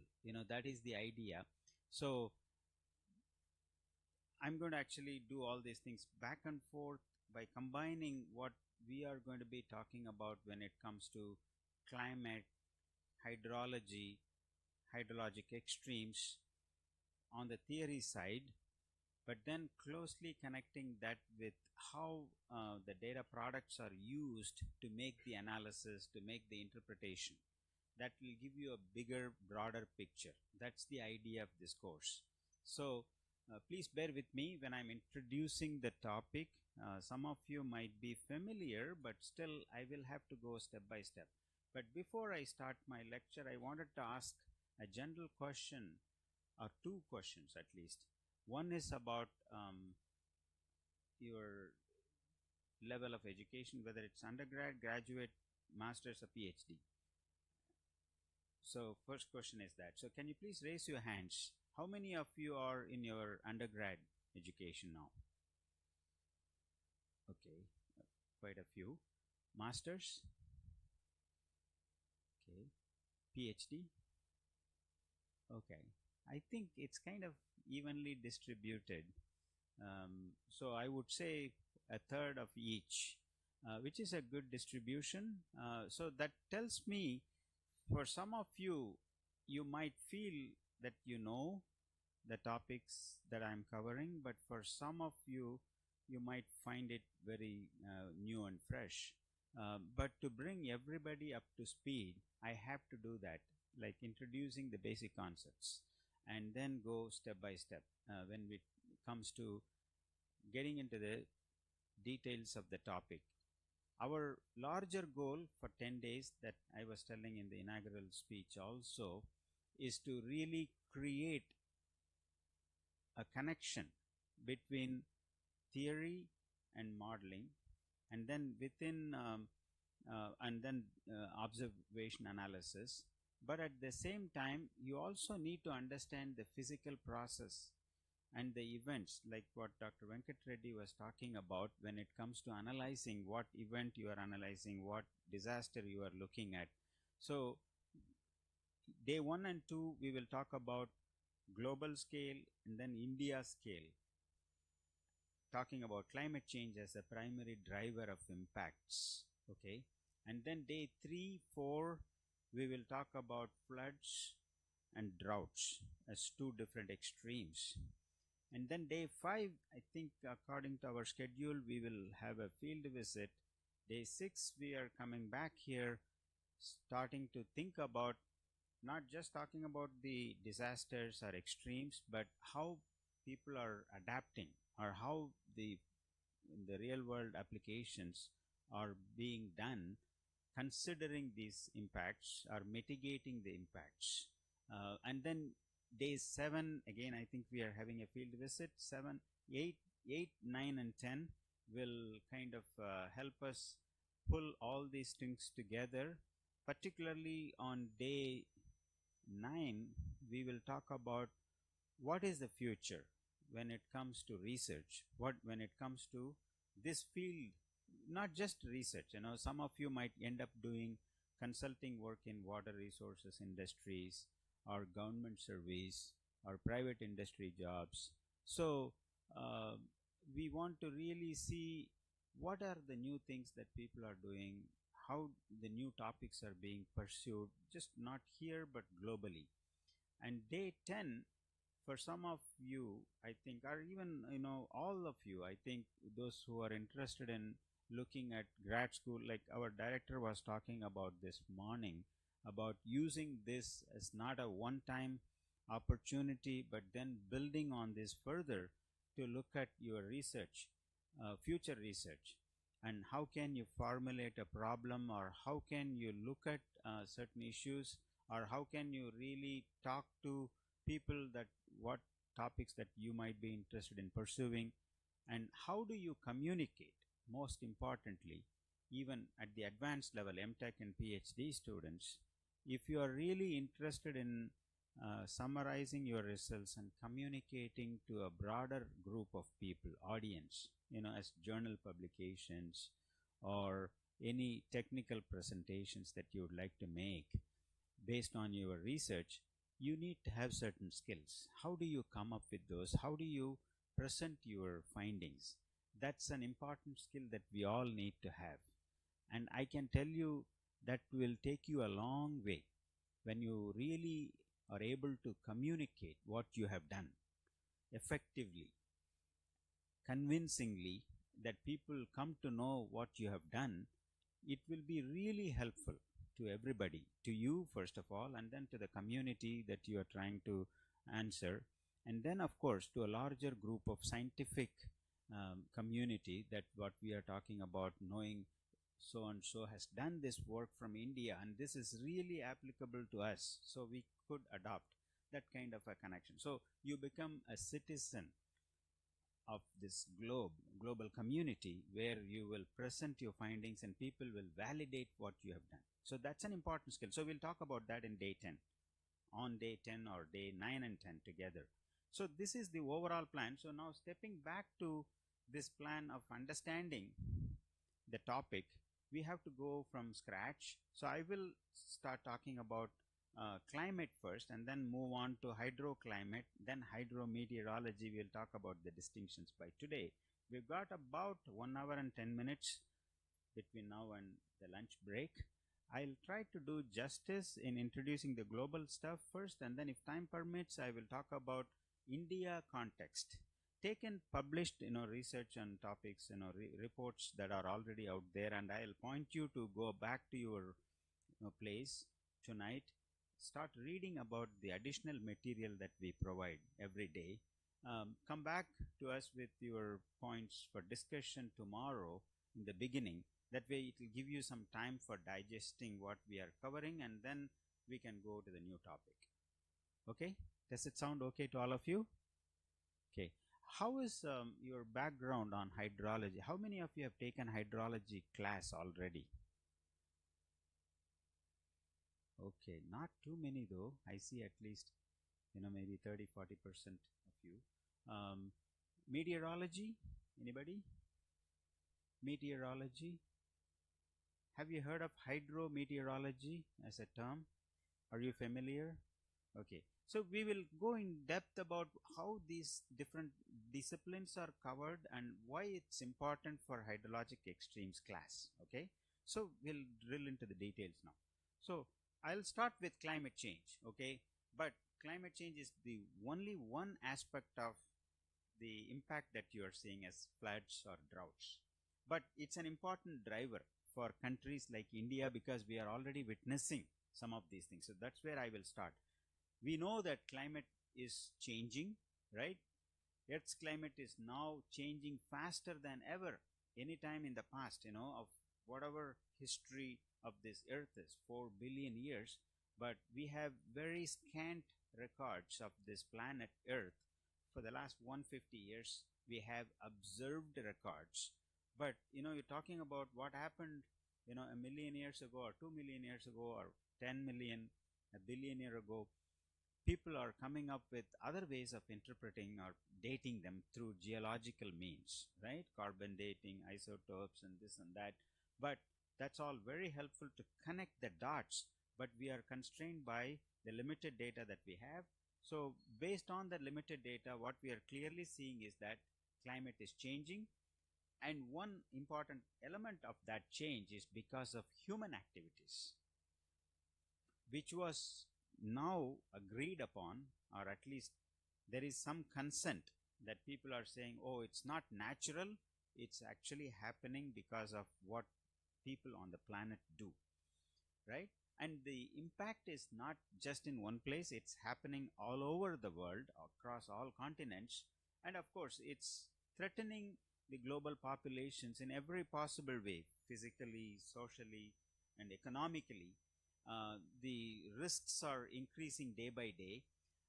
When I'm talking about risks, that's where this course will help you kind of come to understand how do you model 100-year floods, how do you model 5-year return periods or drought calculations, what is the severity or intensity, how only when you know the risks or the threats you can plan for building resilience of that to improve the livelihoods. Ultimately, as engineers, we are really focused on building infrastructure, building the communities, the livelihoods that will withstand these hydrologic extremes. That's the goal. So when we are talking about building resilience, it's not building just the physical resilience of the infrastructure or or the human beings, but it's a combination of building a society that integrates infrastructure, people, and their well-beings. So an integrated system is needed. So we'll talk about that on day 3, little bit on the integrated watershed management also. So there are, of course, two things here. One is mitigation, the other one is looking at adaptation. When we talk about climate change, what is mitigation? The amount of emissions that we really have in the atmosphere should be minimized, whether it is through fossil fuel burning or destroying some of these natural ecosystems and exposing them for all these disasters, or I mean that is not happening in the real time right now. And then the second thing, if you don't know how to mitigate, at least you can have a plan for adapting to those changing conditions, right? But that is also not happening because there is a kind of a clash between what's happening with respect to understanding the emissions or the the level of greenhouse gas building in the atmosphere, and then that is impacting on what we design on the ground. So adaptation really is not possible unless you understand everything together. You need to know whether or not we can mitigate. If we are not mitigating, what is the level of damage are we creating? Only then we can connect that to coming up with adaptation solution. So this important connection that we are going to really establish in this hydrologic extremes class, we are kind of starting with understanding the impact, right? The impact. When we talk about floods, what is the depth of flood in Warangal, or what is the depth of flood in Palakkad, Kerala, for example? But then that is just the impact, and now you can look at what caused that impact. That is climate change, I'm saying. But in some other case, it could be removing forest from these hill slopes that's creating landslides in Wayanad, for example. I'm just giving as an example. Or how do you then connect the cause with understanding the impact and then coming up with adaptation strategy, right? So these are all connected. So when we talk about the problems, this is the way you should be thinking about. What is the mitigation effort that's happening to avoid the disasters? If that's not happening, what is the level of impact are we going to have on the ground? And then once you are able to precisely model or quantify or analyze and come up with maps of whatever it is, hydrographs of peak flows or sediment discharge into the streams or the mass wasting from these hill slopes, all of those things will give you an idea of designing something, some infrastructure that will withstand or adapt to these conditions, right? So this is the kind of connection I would like to establish. So by the end of this 10th day of this class, at least I hope, my hope, our hope is to really see you are able to connect all these different terminologies, and then you should be able to hone in on very particular thing for your research or for your analysis problems. That will be the goal. Now, continuing on to climate change, I will of course keep talking about climate change for today and tomorrow, and it's very much relevant on a both country scale as well as on a global scale. But then only we will talk about other impacts from day 3. So now talking about changing climate, we have really a clear evidence, right? Compelling evidence that is significant, clear, and amplified, that the change is happening quite rapidly. And of course, humans are the cause, in addition to in some other natural causes. But I will show some graphs that will justify why I say humans are also aggravating this situation. Okay, and then of course we will when we talk about climate change, we are not talking what's going to happen tomorrow or what's going to happen a year from tomorrow. We are talking about long-term projections, right? And I hope we will come to an understanding at the end of this workshop course period, that what we mean by seasonal forecasting to long-term projections. Some projects that you might be involved will need forecasting necessities or approach. For example, during a drought in a certain part of the country or a city, how do you manage the water supply? That's a seasonal problem. But when it comes to building a dam because of excessive rainfall that we are getting because of changing monsoon conditions, building a dam is not a small thing. We are talking about a decade-long effort, and the projections of that impacts will have to be understood even on a longer scale. Global climate change is also like that. Whenever we are seeing the maps, you should be seeing 2040, 2060, or 2080, all the way up to 2100. Right? Have you seen those maps? Like what's going to happen with respect to temperature for 80 years from now? You and me maybe probably are around, hopefully. If not, why are we talking about 100 years from now is a question that you should be thinking of, right? But these projections, the change that we are seeing in the planet is very gradual.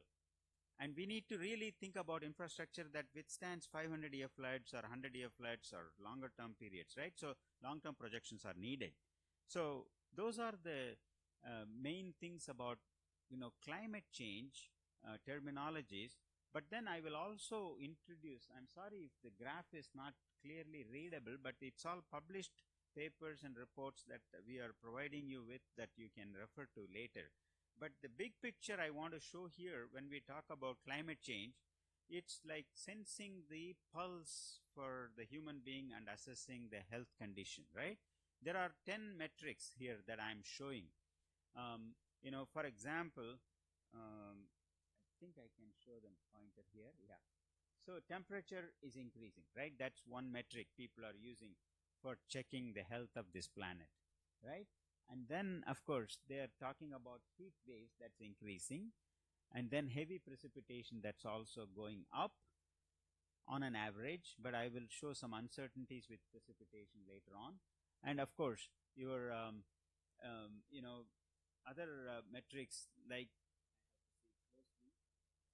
Arctic sea ice that's actually depleting here. The higher latitude, whenever we are talking about higher latitude, consider somewhere above 45 degree north something like that. If you are considering those places where we have permanent ice, permafrost, glaciers, sea ice, those things are melting and decreasing. That's why the arrow mark is down here. And then of course we are talking about sea, because of the melt, what we see in these mountain tops and sea ice, sea level is rising, right? And then we are talking about um, other activities like wildfires here, that's increasing because of drought. The drought is a short scale phenomena, but it's also more and more droughts are prominent in many parts of the world actually. And then we are talking about ocean activities in the near surface conditions in the ocean. We are talking about increased ocean activities, and then growing degree days. For agriculture, food security, this is an important part. It's especially true for cold regions where they have only 6 months in a year they can grow crops. Now they can grow for 8 months. And you might wonder, okay, that's a good thing, right? So why we are worried about having longer period, lesser colder times, right? I don't need to wear a winter jacket. I can just manage with warm clothes. But we are talking about increased growing season means increasing water demand for growing crops, right? Where is that water coming from? If precipitation is going to have fluctuations, so these metrics that I'm talking about, 10 of them, we will talk in depth, not just in the context of US, but on a global scale. Now, that's very important for you to know, because whenever we are looking at the development aspect, science is for development, right? Basically, development of the society, development of the infrastructure, development of the country, those kinds of things, right? So I am taking some of the important points from this report. I don't want to bore you in detail about all this, but this report is also going to be available. It's a publicly available document that you can also check. It's a World Meteorological Organization 2024 report, where I extracted something interesting, because this is hydrologic extremes class, so I want to talk about hydrologic extremes or extreme events, right? So they categorized 2023. This is 24 report, and 2023 was the hottest year on record. That's very scary to see, right? So they are relating that year, marking with all the other indicators that we are talking about.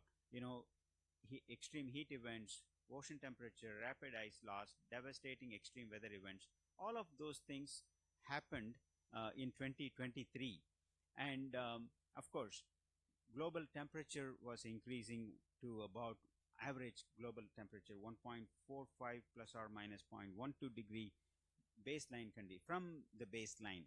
Whenever we talk about temperature increase, how do you say that? We are talking about long-term historical average of certain number of years. In this case, they are talking about 1850 to 1900 as one average number. Let's say that's 30 degrees C. Now, whenever they are talking about temperature increase, the change in temperature increase is 1.45, means from that average, we are talking about an increase of 1.45. That's how you should imagine.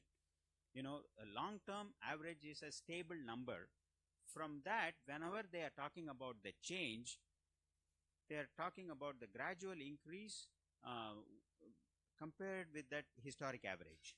And then June to December of that year was one of the hottest hottest months. And also, and the last one is, of course, this 1.45 degree is very close to 1.5 degrees Celsius limit that we agreed upon in Paris in 2015. I'm trying to give a broader understanding for you. It is not just like a focused hydrological thinking. What is Paris Agreement? In 2015, all the countries came together in Paris.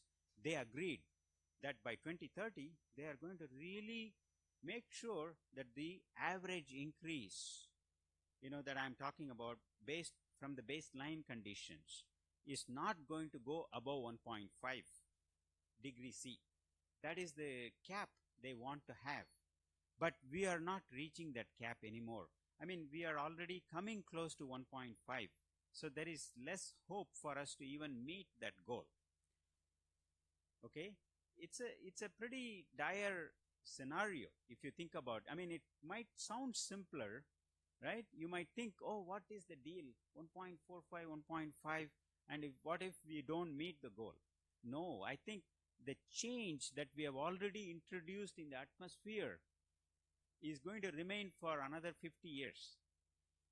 And if we are not even thinking about controlling this rise in temperature now, it's going to go even beyond that 2080 time period, which is then, as engineers, when you are coming to understand what will be the impact, what will be the design standards that you follow, how do you adapt the society for those changing, everything becomes, very unpredictable. So we want to fix this mitigation or pollution issues or greenhouse gas emission issues. Only then you can really understand what will be the exact impact. And that may vary from place to place, but you still have to see what those changes are from place to place. Now I introduced two things here, right? I mean, two or three things. One is about how the change is looked upon. So whenever you look at the hockey stick graph of temperature increase, you will now appreciate what they are talking about as the change in temperature increase is based on the long-term average. That is one thing. And the second thing is what is Paris Agreement, because Sustainable Development Goals is the one that I will introduce to you, because you are all at one point or the other in your career, you will become managers, you will become bosses, you will become decision makers, and even administrators and policy makers at the higher level. So this course, I want to use the opportunity to introduce what is sustainable development goal, what people are talking about, relating that with climate change, just to get some awareness. That's very important for you. How many of you have heard SDGs, Sustainable Development Goals? Okay, so how many of them are there?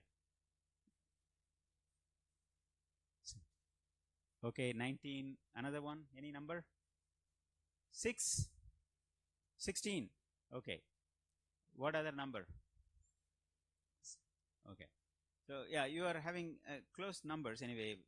It is 16, but what I'm trying to say is how those 16 numbers or 16 SDGs are met with these 10 metrics is the one that I'm going to be talking about. So I'm going slow here to bring you up to speed, because I don't want to rush to make you feel frustrated with all the jargons and terminologies. Even if you learned something very limited, I want you to be clear about what we are talking here.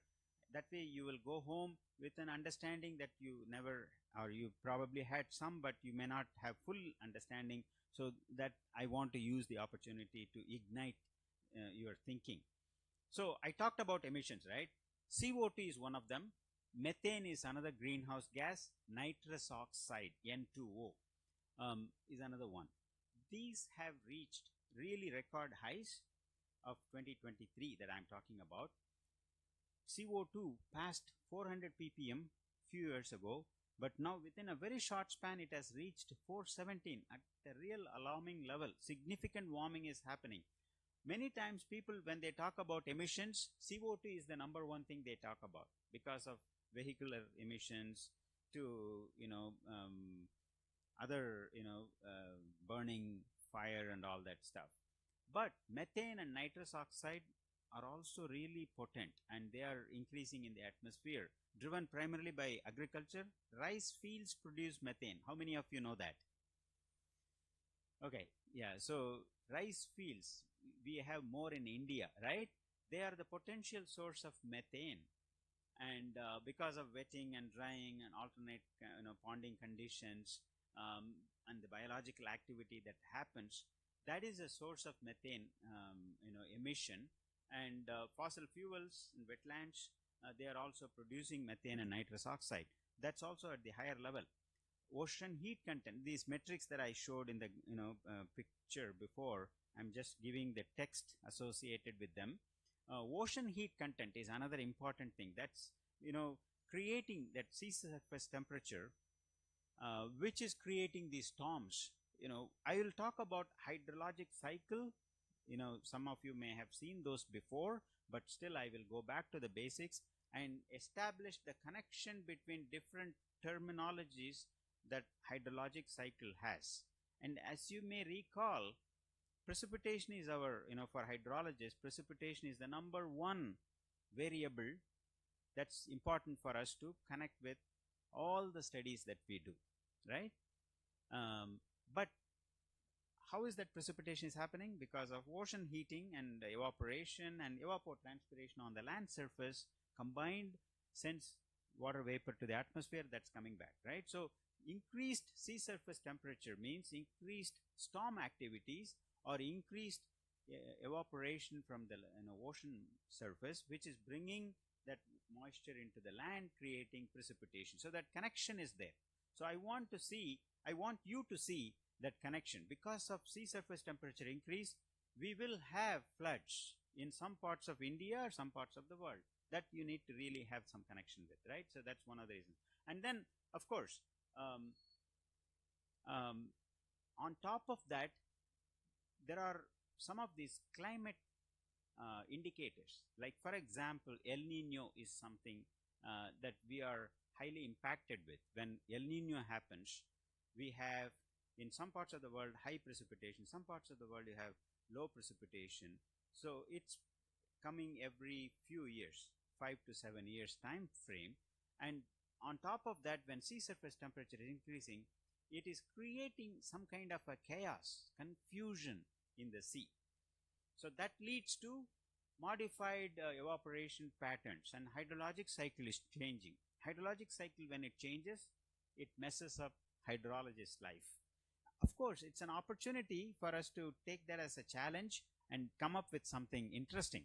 So I will challenge you at this point, for all of you who are in this field, that you are up for a good challenge, and you take it and you can address head on. You can challenge that head on. You have a bright future. That's what I can say. With all the technologies and data sources that you talked about, we are going to see that in the afternoon also.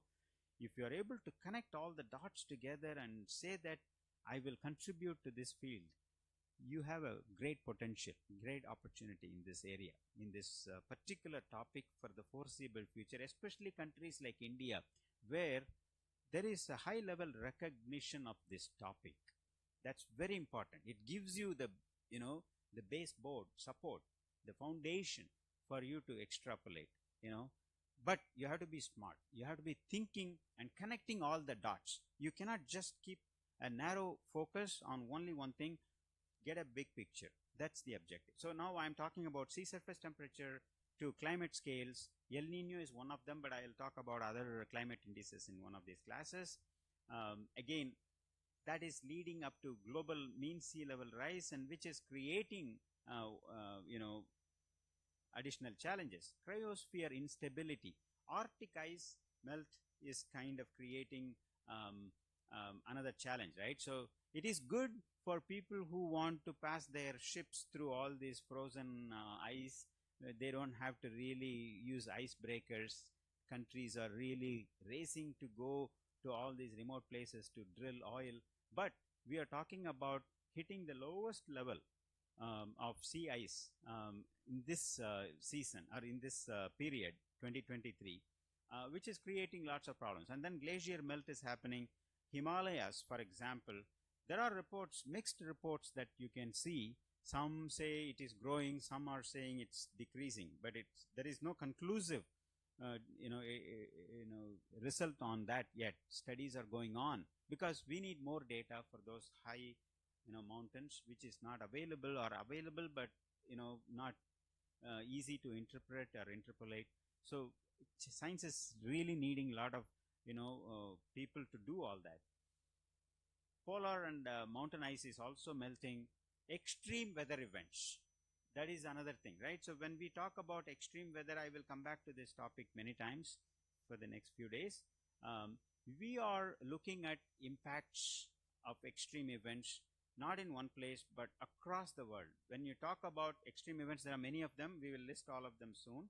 But heat waves is one of them, impacting Europe, China, South America, and the US, right? Record-breaking temperature. For example, day before yesterday in New York, it was one of the hottest day, 93. Um, People are not used to that level of increased temperature. It crossed 100 degrees in many places last year, for example. So they are not used to. In India, probably we saw Delhi region, I think, had close to 50 last year, right? So these are the heat waves that's going to be more and more and more. So how are we going to prepare the infrastructure for that as engineers, as scientists? And that's the plan that we want to have. And then flood disasters, not confined to one place. Libya, Brazil, Greece, India, China, every place you are seeing. Tropical cyclones are coming more often. For example, in Mozambique and Madagascar last year, Cyclone Freddy actually brought historic rainfall. Droughts are becoming more and more. Horn of Africa and South America, there is a connection between drought to water security to food security and livelihoods. So we'll see all of those. Now again, climate and humanitarian impacts are becoming another leading problem now. Acute food insecurity affecting millions of people globally, particularly Asia, because we are having two big countries, right? China and India, with largest population in the region. So that's probably, half of the global population, or nearly half. That's going to be impacted with all these extreme events. So there is a real challenge ahead of us for us to address. Water stress and crop yield declines are going to be threatening many parts of the world. Climate change is going to create all this confusion of precipitation increase in one place, but where agriculture is grown, it may not be really providing, or it may be having more rainfall that people cannot store it. Those kinds of issues that we are seeing right now in Kaveri Basin, for example, in India. I think more rainfall is coming, but there is not adequate infrastructure in place for managing the water. That is a new issue, issue that we need to address. Climate monitoring and policy gaps. As you can see, early warning systems are important. Our INCOIS, visit that you are going to see, oceanography based early warning system in Hyderabad, that is looking at all these South Asian countries, providing tsunami based early warning system post 2004. I don't know how many of you remember our 2004 tsunami, where it killed lots and lots of people, right? So one of the mitigation, or one of the plan at that time, was to really help people with information beforehand, right? So any extreme events, you need early warning system. If you can predict heat waves, and tell people to move to cooler places or provide air conditioning facility, you save lives. In Europe, a lot of people died few years ago because of heat wave. Many of the marginalized people and older communities were not able to sustain this heat wave. And in India also, heat waves are really a problem. Okay. And urgently, the report is telling, of course, there are some national climate pledges, that they need to make. It's not sufficient. Not many countries are coming forward to meet that 1.5 degree Celsius increase as the cap.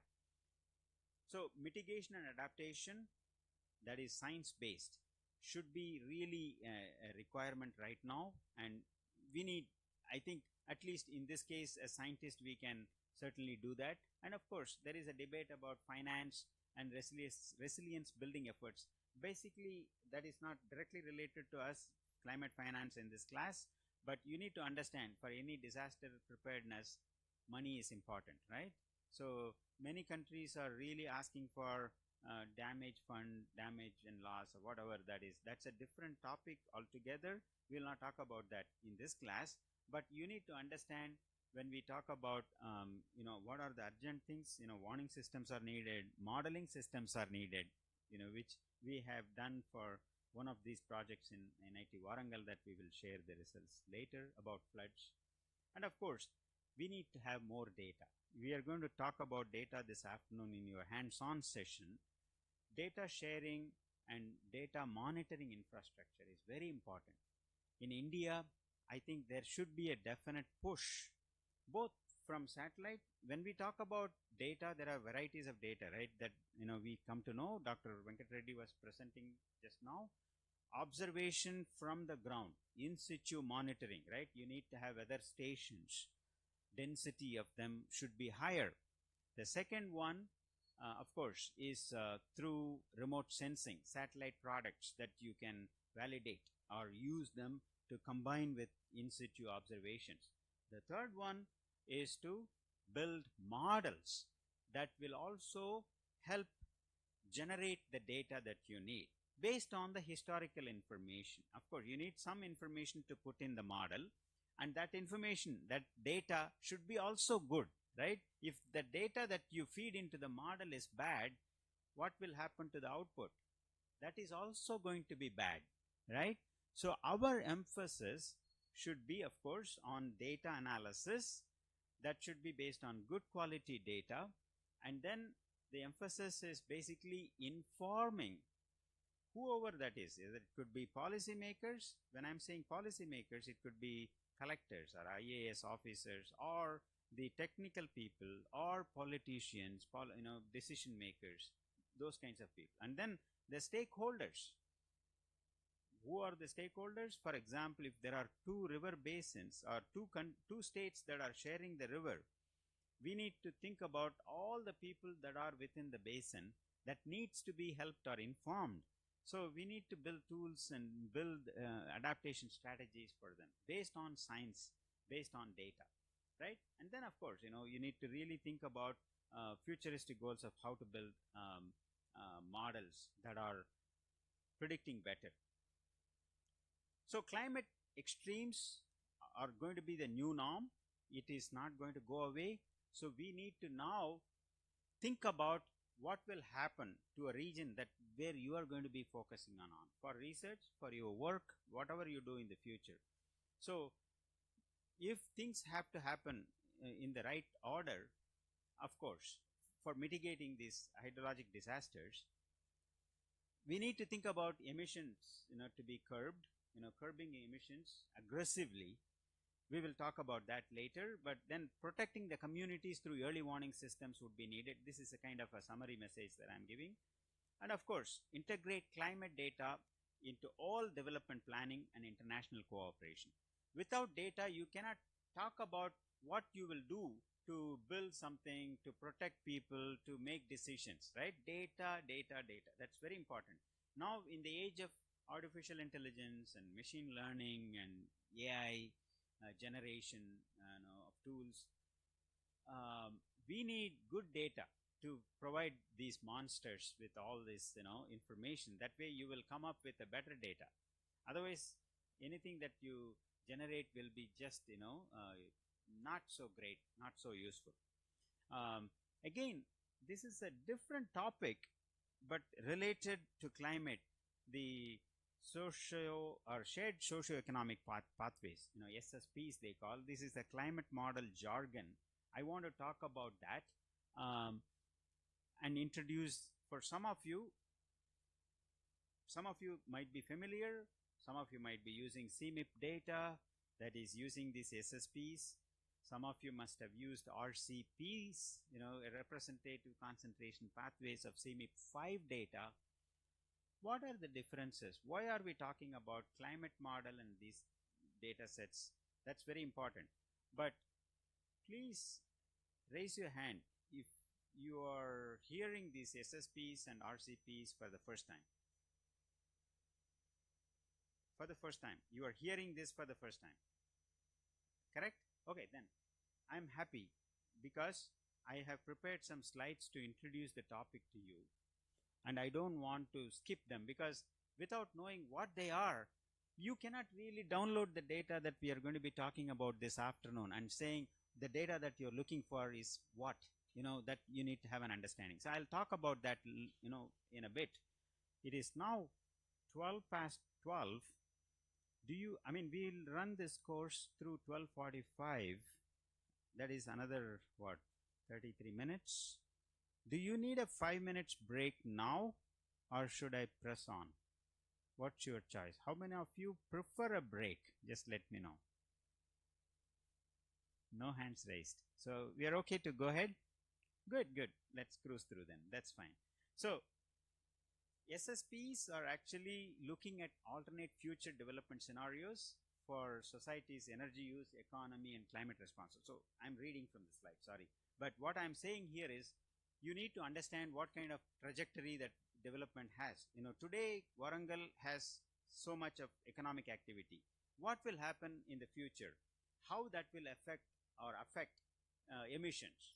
That kind of scenario analysis, futuristic analysis, are integrated in this SSPs. Okay, and of course those kinds of scenarios, multiple of them, are very much useful for building strategies for mitigation, strategies for adaptation, right? So what are those SSPs that we need to understand? There are 5 of them, SSPs, and again, this is not my material. I'm just following the sources here. I have put these links. Those who are interested to learn in detail about all this, please refer to those links and go.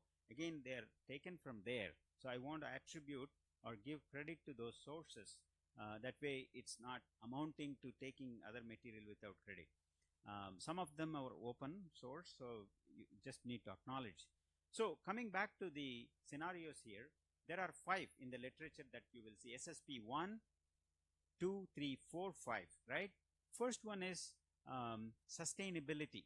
This graphic on the right side is kind of dividing with all the details, which may be in fine print, but if you look at the report which is shown here, it will be readable. The basic idea is this: focus on well-being of the people, cleaner technology and environment.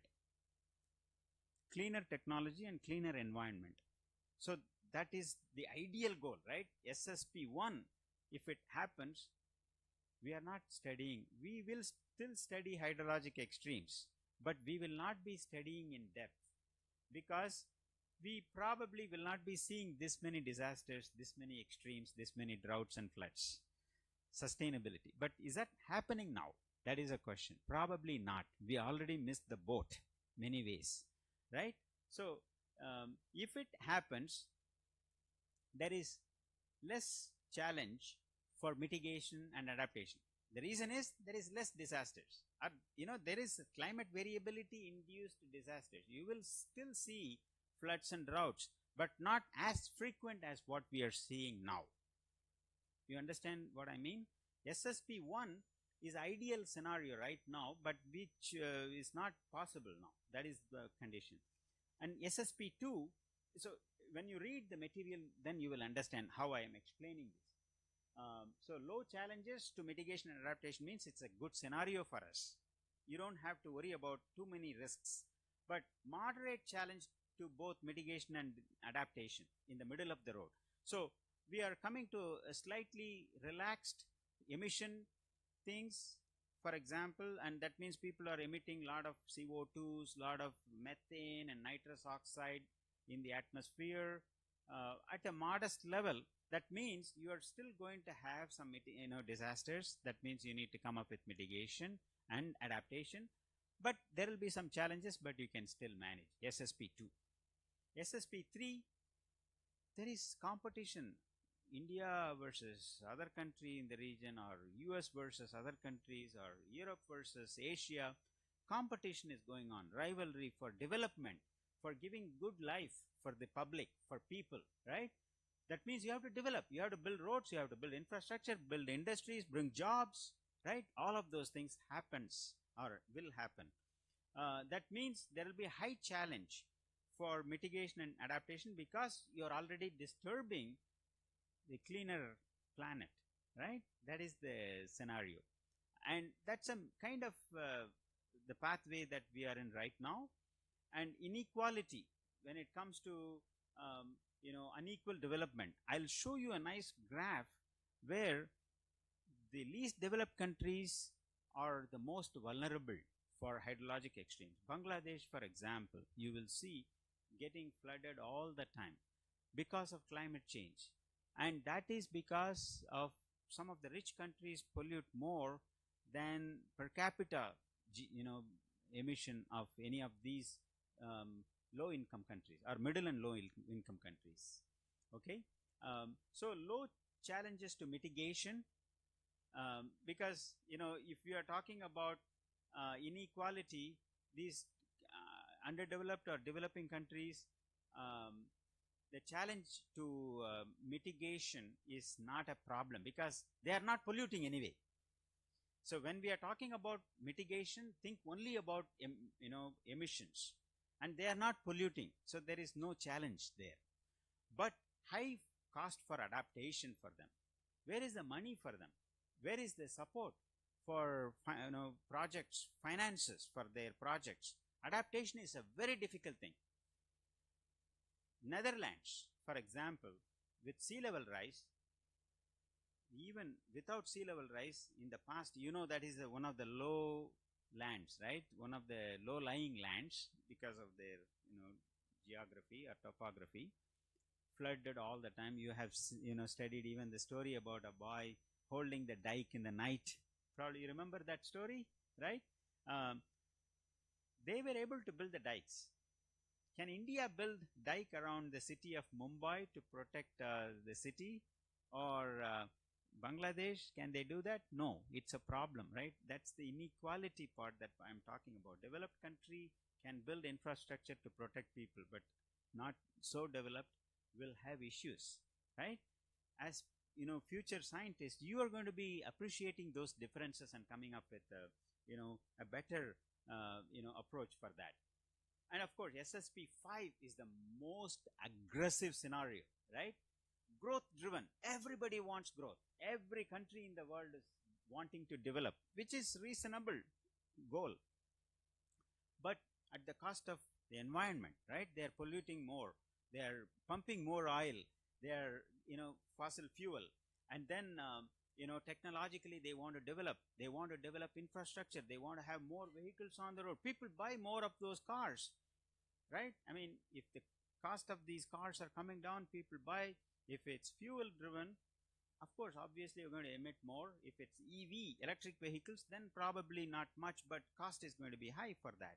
But the challenge is mitigation, under those, unchecked growth that what we are going to be seeing in all these countries. That's going to be a challenge, right? That means there is low scope for adaptation. Why? Because as I told you before, we are talking about 80 years from now, 75 years from now, projections into the future, right? And what we are producing as emissions today will linger for so long, even more, right? So any plans that we want to come up with for adaptation is going to fail. That is a problem. You understand what I'm trying to say? So SSP 1, 2, 3, 4, and 5 have different outcomes when it comes to mitigation, when it comes to adaptation. So here, the graphic that what we are talking about, I mean, the difference that I will say, I'll let you read this slide later on today when we share, but the highlight of this is between RCP, that is CMIP 5. What is CMIP 5? The previous generation climate model data, right? Model data version 5, CMIP 5, is basically not integrating socio-economic pathways into their models.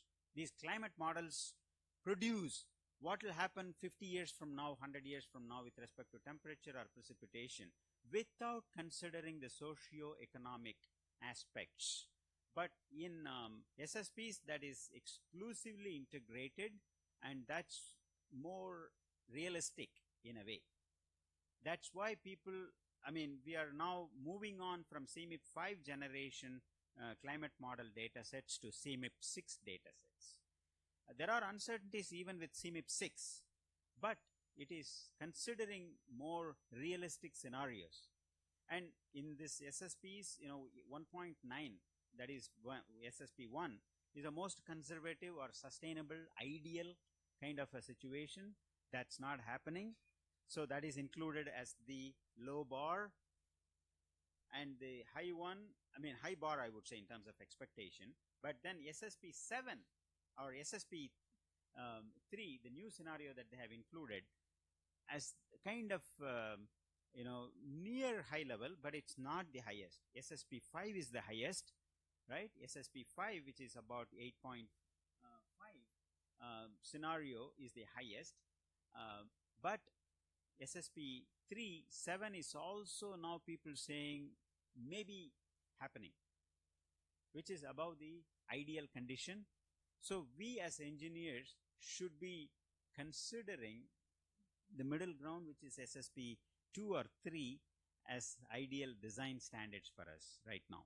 But we will, any project that you do, climate impact assessment, you will probably look at the ideal scenario of SSP1, the worst case scenario of SSP5, and somewhere in the middle of SSP3.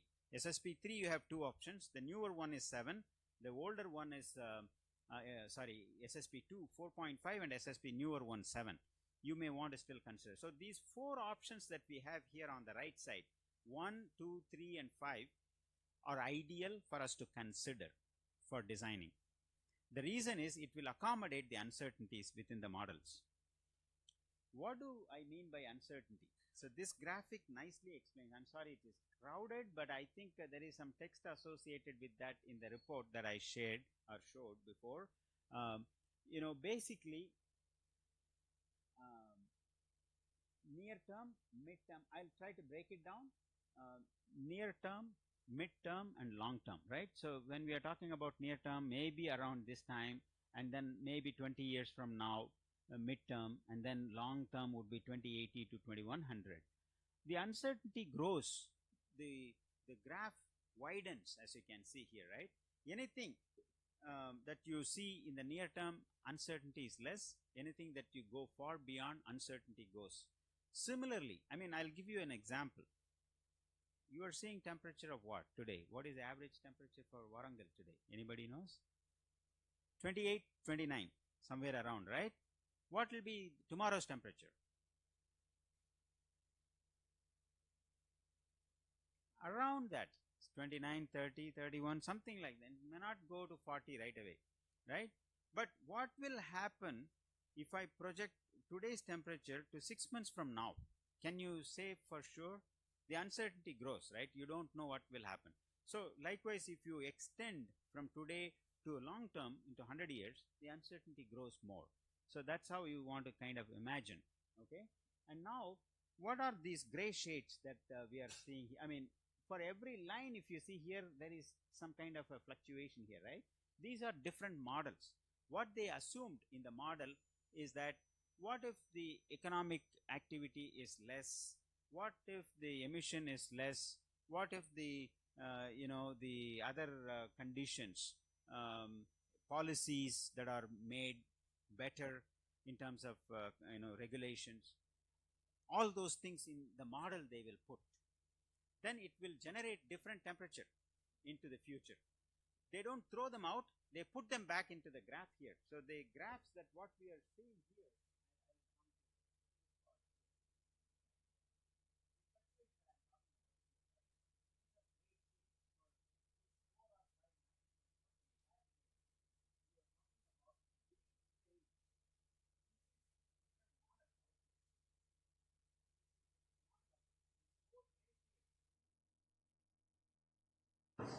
these are different models all together.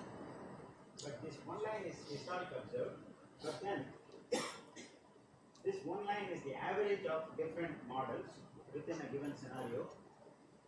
So there are a lot of things in this graph. That's what I'm trying to get. So don't bother too much about getting to know all the details, but just to give you a broader view of what this graph means. Let's say global sea level temperature, right? So let's talk about this a little bit because this is real. We are talking about anywhere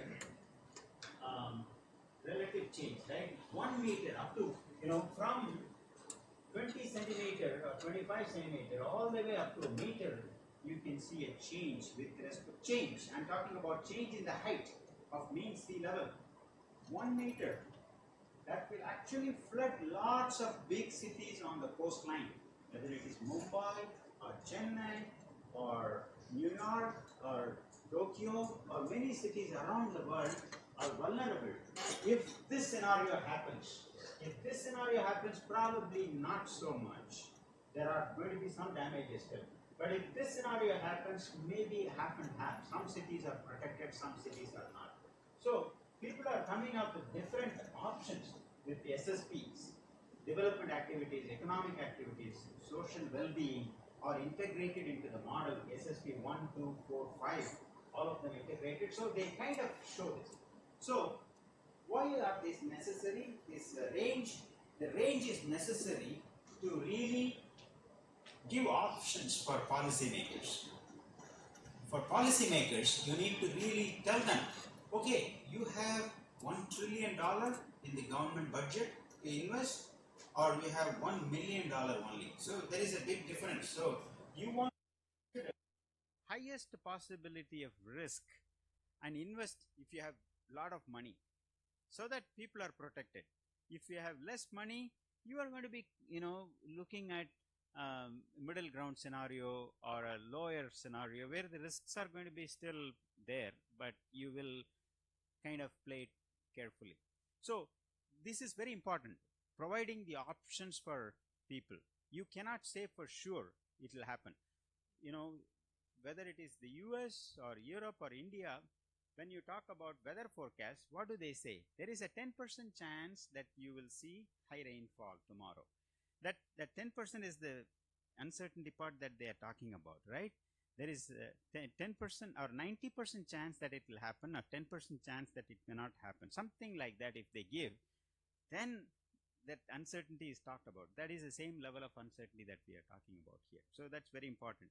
I'm sorry I'm going a little slow here, but I just want to make sure that even if we understand fewer things, that what I'm talking about is very helpful for you. Global temperature has increased, okay, and that is the main source of increased droughts and floods. And precipitation projections are varying, whether it's RCP, the climate model intercomparison project. I'm sorry, I don't know if I mentioned this CMIP acronym, full version of it. Its expanded version is Climate Model Intercomparison Project, CMIP. That's what CMIP is. Version 1, 2, 3, 4. Now we are talking about CMIP 5 versus CMIP 6. CMIP 5, they used RCP. CMIP 6, they are using SSPs, right? Again, I'm repeating. But the most important thing, what we call this as spaghetti plots, right? Spaghetti is that noodle kind of a thing, right? It's all over the place. You can see the kind of fluctuation that what we are seeing here is different models, different scenarios, right? And then you kind of average them into some form and show a trend. So what we are looking at is precipitation is really, really confusing, right? This is temperature increase, pretty consistent, but precipitation, you cannot even come up with this. I'm saying this is little bit reasonable. Even though you have so much of fluctuation, you can see some of them are agreeing. So going back to the details of this, I will have to tell you this. Basically, this is RCP,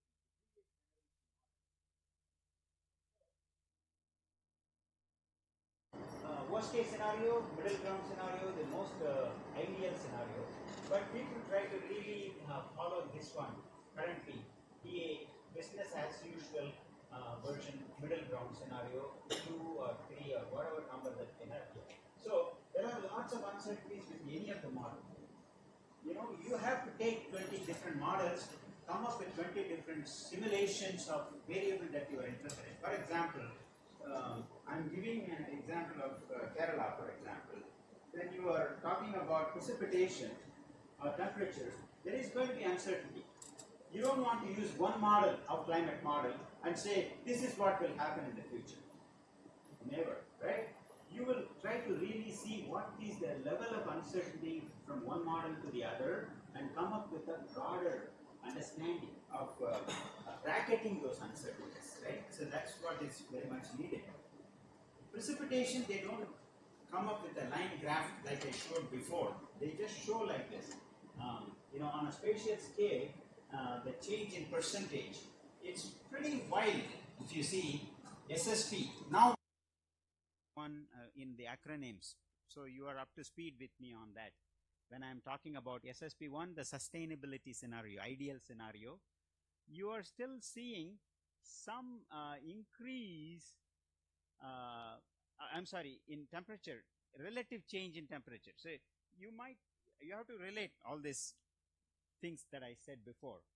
We are talking about relative change to some historic average number, right?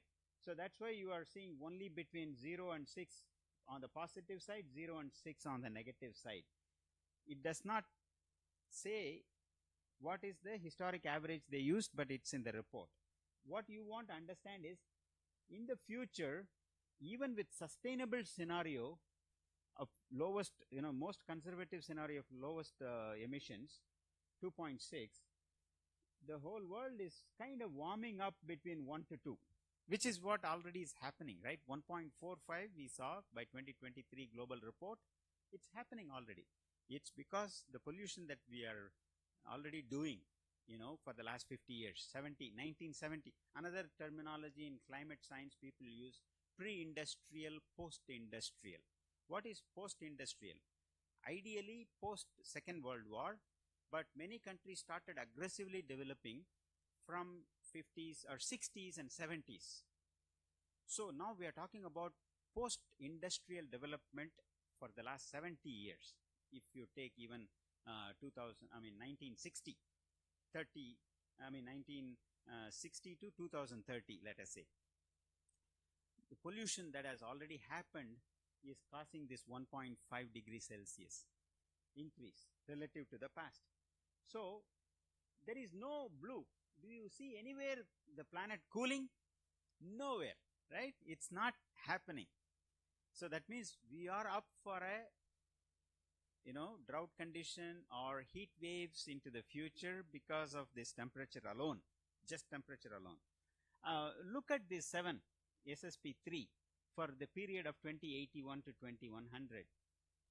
Red, ideally, it's 4, 5, 6 in some cases. India, look at dark red here.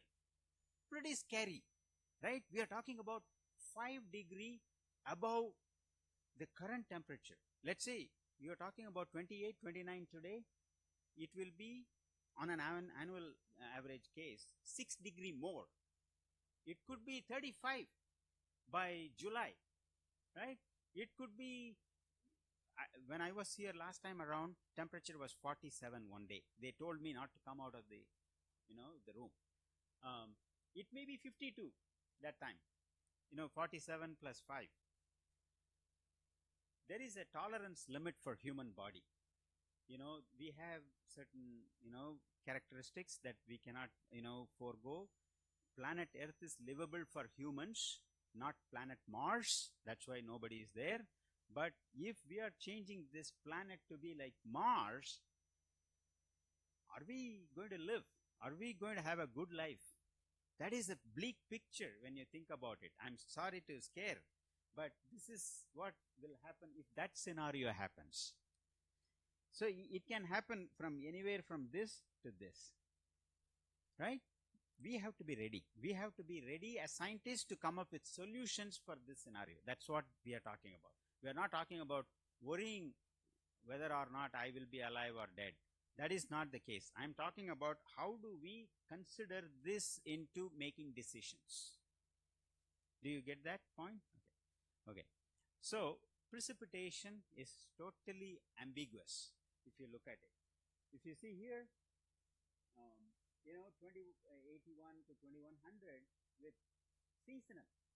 Another important thing you need to understand in climate literature is the time scale. I think Dr. Reddy also talked about it this morning, touched on that. I will emphasize that. when you look at the total precipitation in the future, it may not change for many places. What do I mean?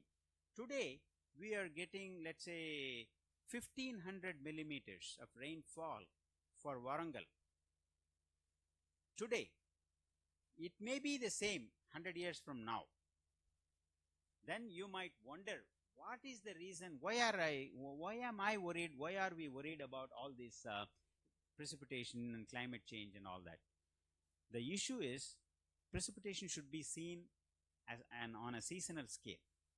So DJF, when I'm talking about December, January and February, right? So 3-month change, what we are looking in percentile, 10%, 20%, 30, 40, 50, right? So many of them are anywhere from 0 to 10% increase. In some cases like sub-Saharan Africa, or maybe in South America near Amazon, we are talking about some drier conditions.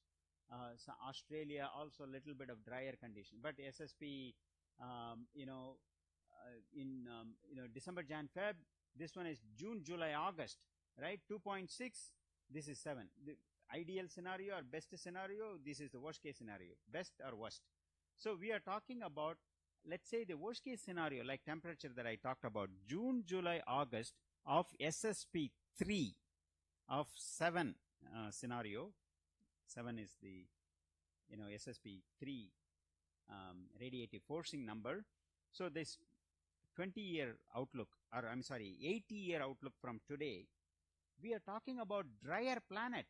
The whole South America or South Africa is going to be drier than today by 20-30%. See here, this number, roughly you are going to have decreased number in June, July, August only. So now connect all the dots. What I'm talking about, if you average, even for South Africa or Southern Africa or South America, Amazon here, or let's say for Warangal, total is the same annually. But for a given season, even 3 months, if you are going to have continuous drought, it will affect agriculture. It will affect water supply for the systems, right? So we are talking about seasonality with respect to precipitation, unlike temperature on an annual scale. So seasonality is very important when we talk about precipitation, and the annual total does not matter. Warangal, I repeat again, 1500 millimeter can come in just 2 or 3 rainfall events. Maybe right now we are getting in the entire monsoon season of, let's say, June 15th to maybe August 15th or September beginning, right? 2-3 months time that we get 1500 millimeters. But if you get that 1500 millimeters in just one event in June, another event in July, it's done. We are 750 millimeters in one event, another 750 millimeters. But if you look at average total for today versus average total for the next 50, 100 years, it is the same. But can we be ready for that 750 millimeters? When you talk about storm drainage, or even the dams that we have today, may not hold that amount of water to store for drinking or for irrigation or for anything else like that. So even if you get the same amount of rainfall, if it comes in really heavy intensity, short duration with long dry spells in the middle, that's not useful, right? It should come, that cycle, the period that when it comes should not change too much. But we are talking about precipitation getting disturbed because of climate change. Do you see the overall picture that I'm trying to say here with respect to seasonality? Any question or confusion here? Can you tell me? We are 3 minutes away from the break time, but I want to start with this maybe tomorrow, because it will help us connect what we are talking today about this. Although I had a big plan to cover all this, I have, you see here, I have another 23 plus slides I got. I cannot do that today. I don't want to rush this through. Being the first day, I just want to make sure that you are with me, just to follow these basics, just to make sure that we are up for a good start, and then I can engage you more. I'll, when I talk more jargons, you will be with me. What is the most sticky point? What is the most muddy point or unclear point for you today? If anybody wants to open up and tell me for the benefit of the class, I would really appreciate that. I will try to answer as much as possible, but one-on-one is also okay. If you feel shy, we can certainly meet in the corridor and talk about it. But if you have some burning questions right now, we can use the last 2 minutes of this lecture to talk about this. Any questions for me?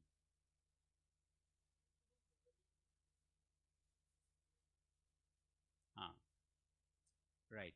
So the variables that what we need, right?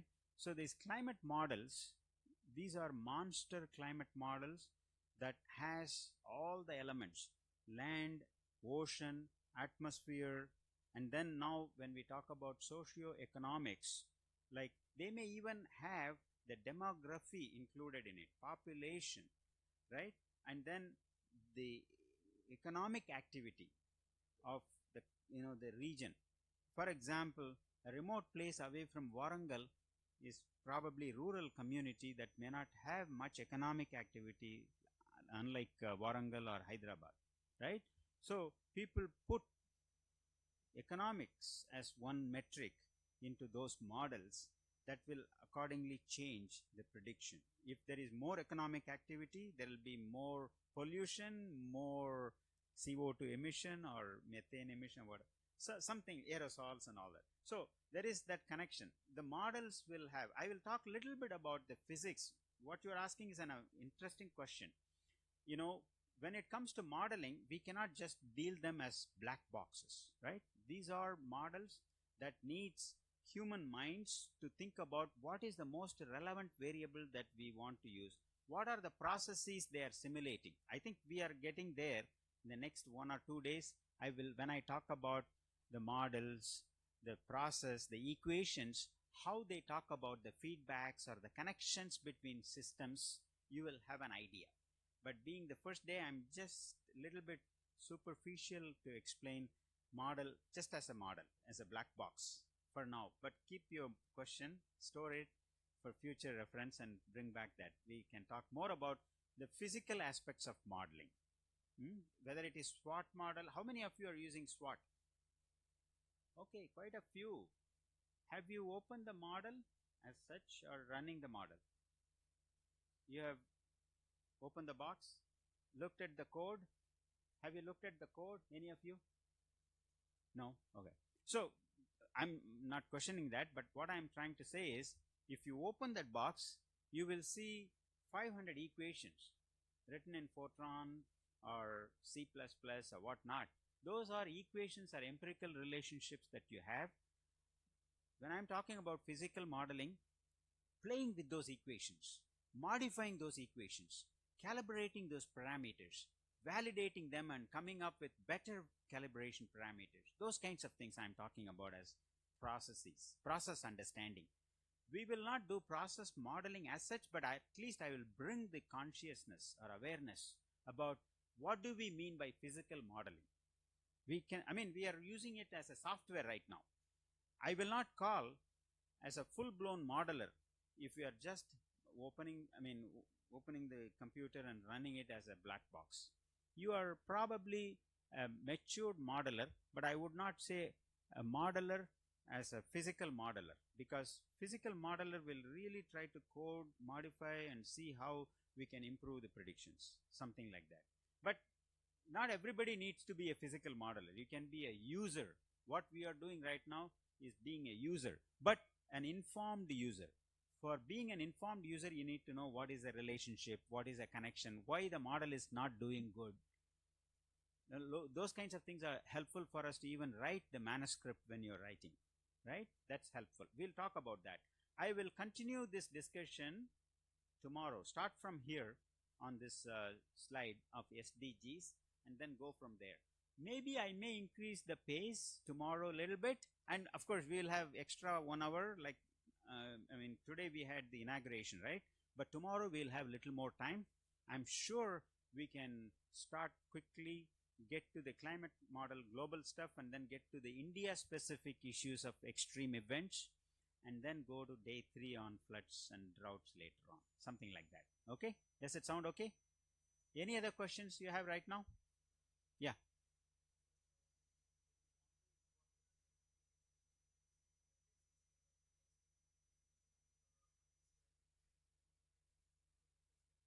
Yeah.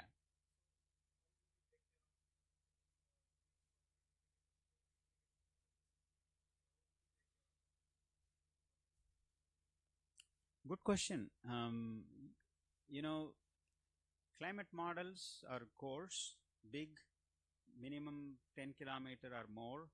So the emissions happens at a point scale. So it's an aggregated emission that we want to manipulate or manage. You know, if you produce, let's say, industrial pollution in one place, that is point source pollution that's integrated into the model. Even in SWOT model, for example, if you remember, for water quality simulations, point source pollutions are added.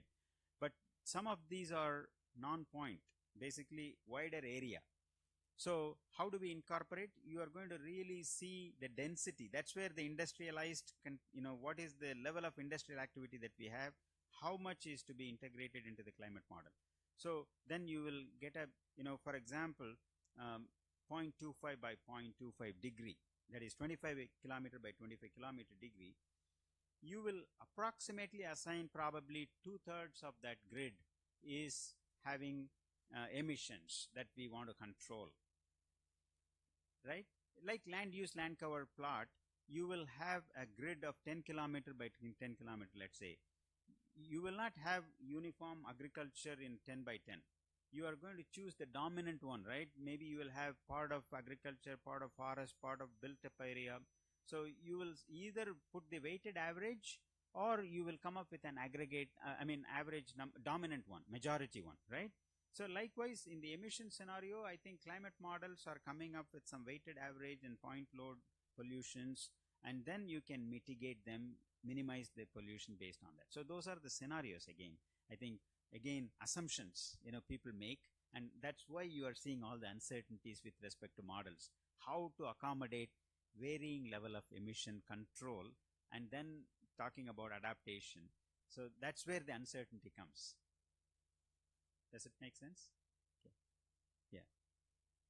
All right, we'll stop here, 12:50. I think you'll all be back here by 2:15 according to our schedule, right? So you have,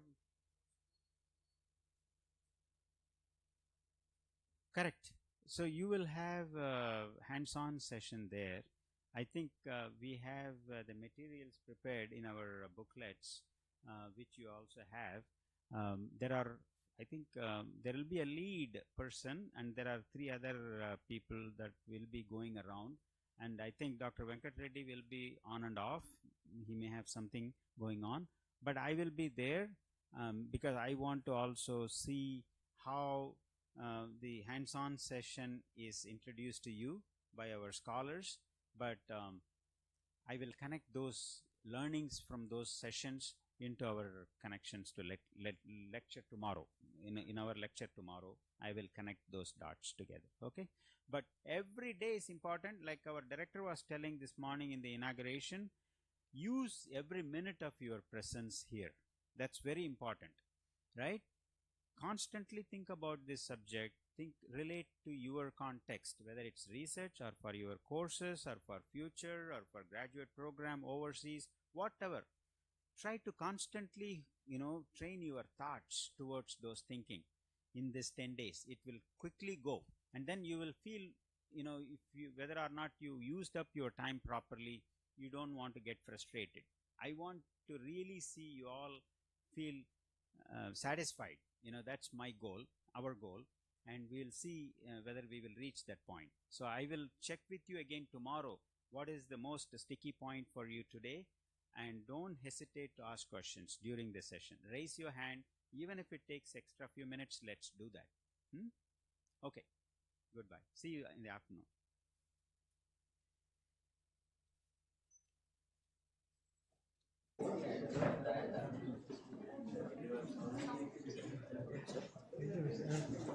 saying that everyone is using their own laptop. Should I share the link of the software installers with them?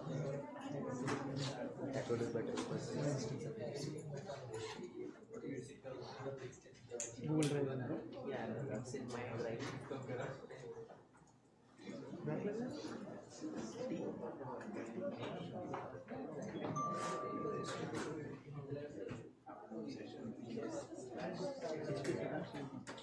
Okay.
No, I have not yet shared this. I will share this because I just showed using other part 170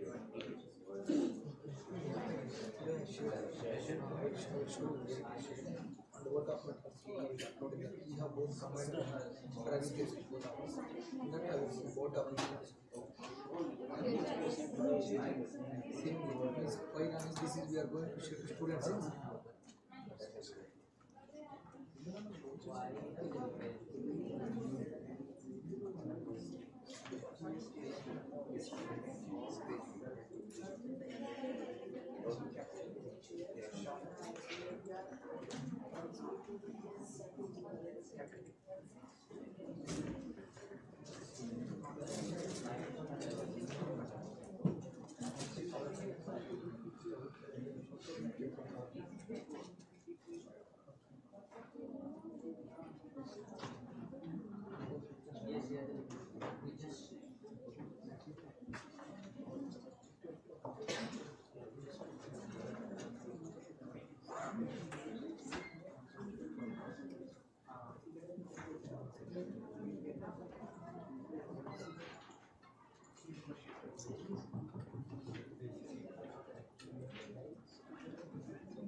Good afternoon.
Good afternoon. So we will start with these tutorial programs. So for today's already we shared to you, and then entire all the 7 tutorials we will upload by evening. The drive I will share, which contain all the presentations, the everyday presentations, and tutorials also, our tutorials. So to start with today, we are going to show you like how we can get from the India Varies website, how we can get the data, and how we can check the data, and similarly how we can do some small analysis that data like a graph solution directly, how we can take from there that you can see, and from Bonidhi how we can download data set, and some USGS data sets we have that thing how we can download data set from there. So those things we will show you. So step by step process given in the already tutorial whatever shared to you, that is already given there, step by step process. So you listen to our TS are there, they will explain step by step process and they will do for you also. So you can also follow same thing so that you can also acquaint with the data set. So main aim is like India Varies, how you can really explore the data set from India Varies, Bonidhi and other USGS. Is that okay?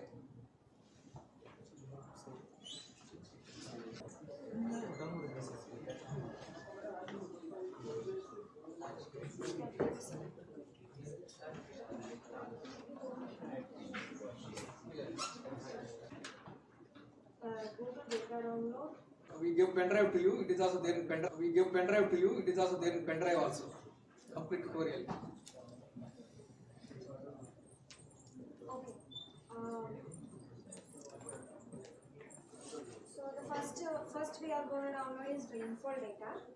For that, go to data download inside the website. Times now you just have to here. You don't have to follow this. You don't have to follow me. Time series data.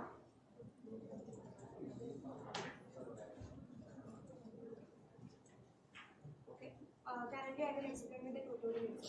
So take in data download time series data. There you will see a panel like this, search panel. So you have to give the select data set. Here we will be giving rainfall data. and the data category will be hydrological data and the basin which we require. So here I have given here as Ganga basin, the tributary Bhagirathi, and the agency I have provided as CWC, Central Water Commission, and also I have given a start date and end date. So this is written here step by step, and then we have to do is here you can see station like the station selection, download data and download metadata. When we download this data itself, two types of data will be coming. When we press the download data, we will get this type of screen where we have to give our name and the email ID, which will proceed to downloading the data, which consists of two Excel sheets. You can see here metadata. Here metadata of the particular basin, Ganga basin, and also next one will be the rainfall data here. So for standard range, here each data value for each day will be 10, 1, 2, like that. So you can see for each day it's square. This is for downloading the rainfall data. Then up to this they let them do. So now you can all do this particular thing. So that is more easy for us. He is saying refuse to connect with the Internet is not connected. You are all connected. Internet is.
Use at least by one person mobile data.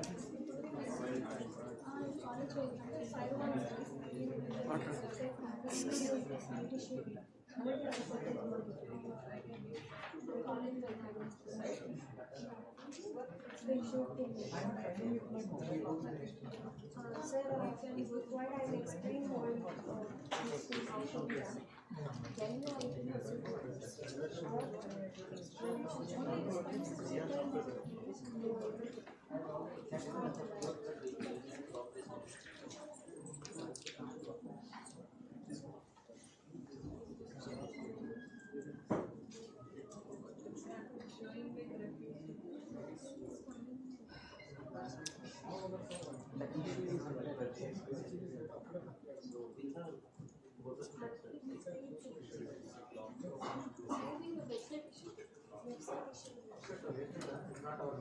only time series data is not open. Rest of the things are open. Maybe the issue is website of the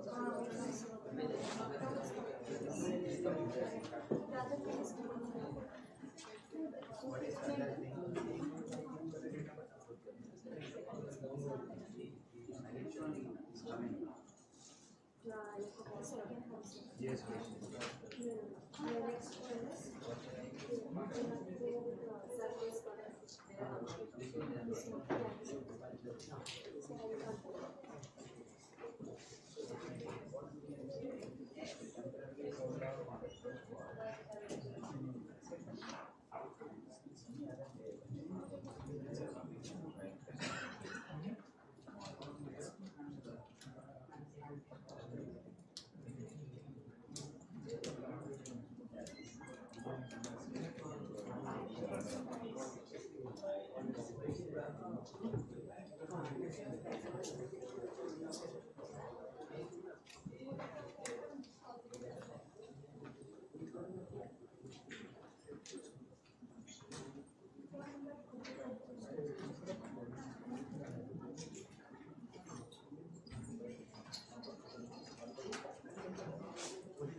Okay, now we can do the next. Okay, here.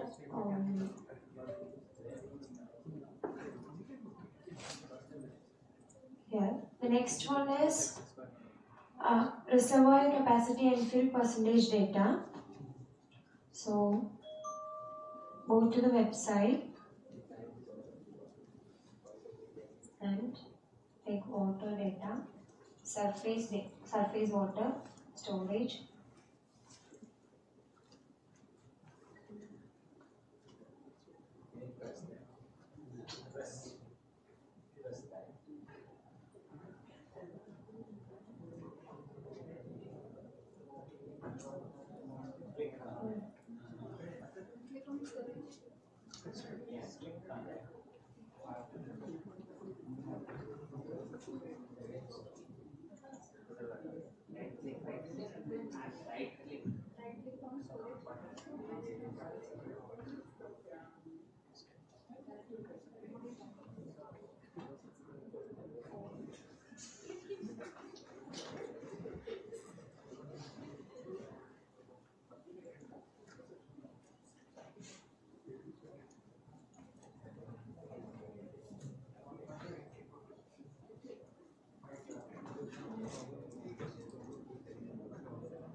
Hello.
So now we'll go to Bonidi website and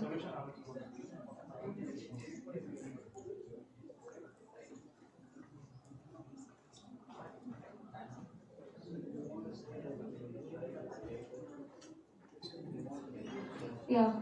Can you please open? Can you all please open Bonidi website? Click on the link given the tutorial. IndiaVirus will come back since issue is there with some IWRS will come back later. We can directly come to Bonidi, so here we can get the things. I think not any issues.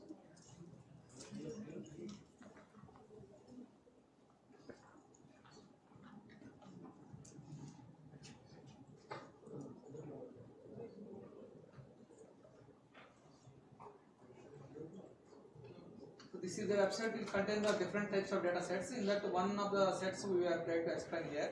It's like a portal contains so many different resources actually. Yeah. To download the data set, open Bonidi browser in order.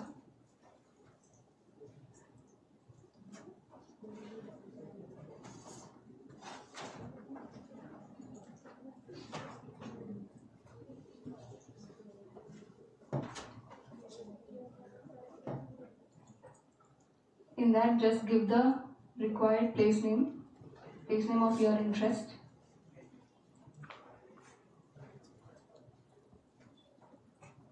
Latitude and longitude, just check the place's latitude and longitude in the Google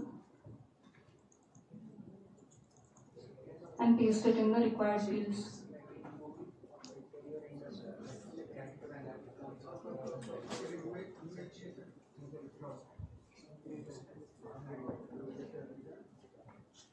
Is everybody following? So all of you work on the Bonidi and just see that everybody is doing all the volunteers. Just check that everybody can be able to do it.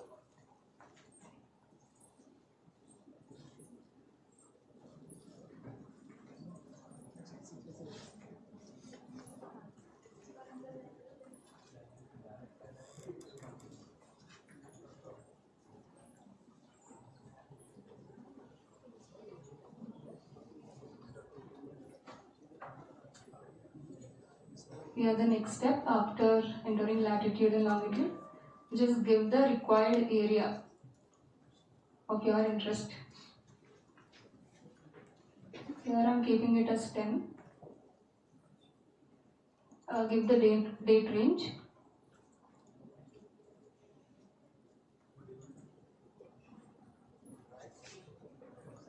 Click on the themes. Go to filters option and click on themes. Just choose demo option.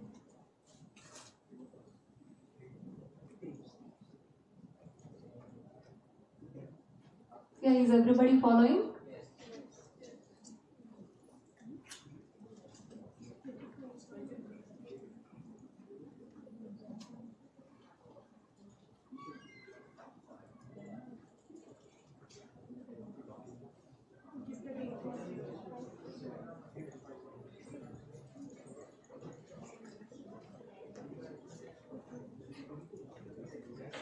Yeah.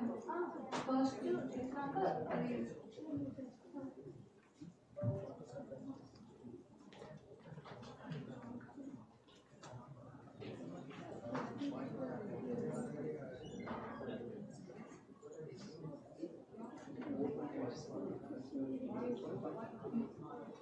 so in satellite sensor, select open data direct download and choose Cartosat 1 and Cartosat DEM 30 video and click on submit.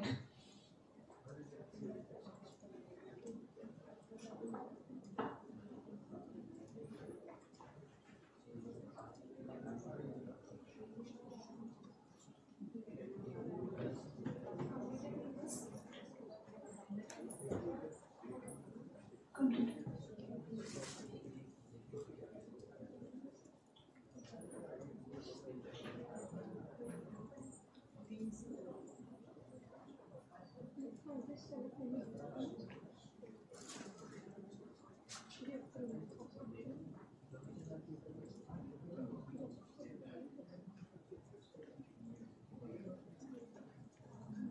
Next is press on the add to cart option.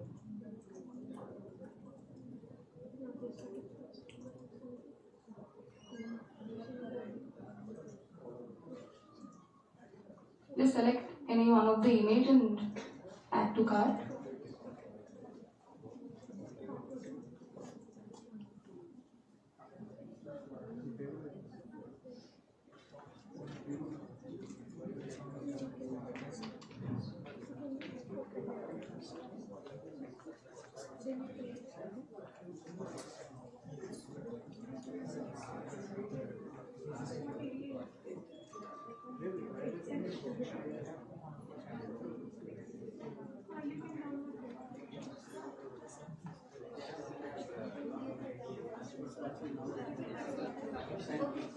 Did everybody add it to cart? Everybody following?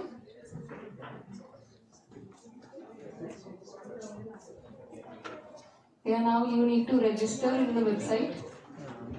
There are a few questions that are being asked, like your name, user ID, password, your address. Just open the tutorial. Yeah. These are the screenshots to create an account in the Bhunidhi portal. So you need to create the login password. Finally, to download the data means initially just you may check initial, but later to get data means you need to do the registration. Very simple details like some basic things they may ask actually, the only address and some your email and those things which they need to provide. So once you create means the second time not required. It is always you can use that is become your account actually, Bhunidhi account. So that later you can use.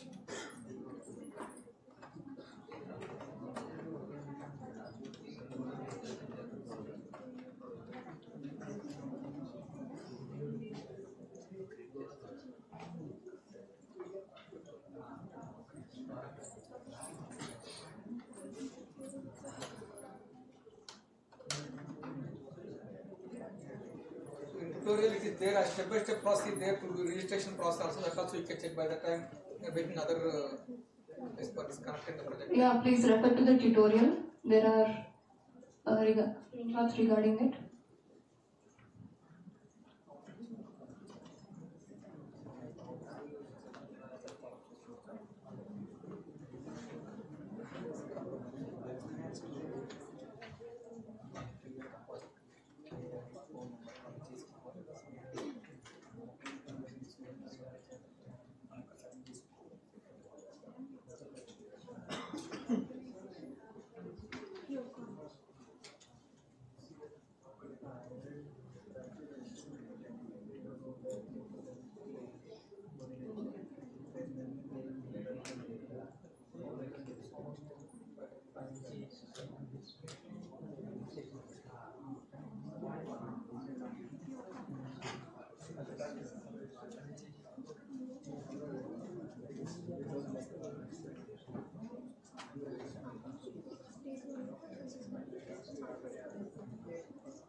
Just follow the instructions if given to create a necessary password and user ID.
So how many of you have registered or how many need more time? Raise your hand if you are not still registered. Please raise your hands If you need more time. if you need more time. Almost everybody has registered. Can we assume that? Take your own time, No, please. two there.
Always have hands-on session, plan for something, and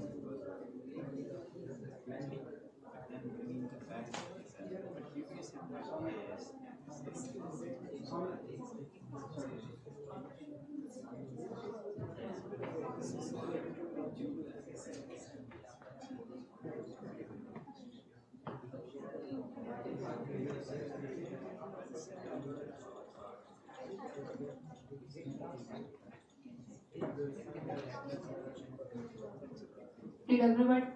Did everyone finish?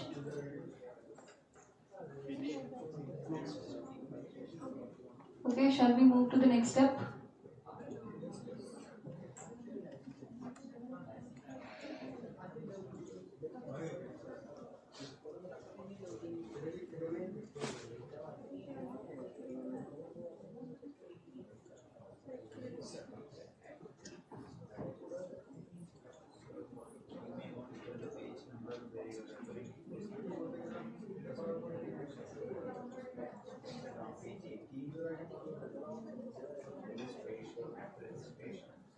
We are on page 18.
They cannot do anymore.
Three, four study areas, in areas of interest selection. And the process is this row, you guys are done downloading?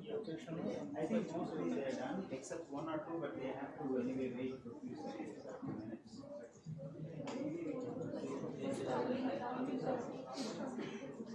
So now they all know how difficult it is to create an account if you don't do it correctly. But of course, it's a hit or miss kind of a thing, in sites like this.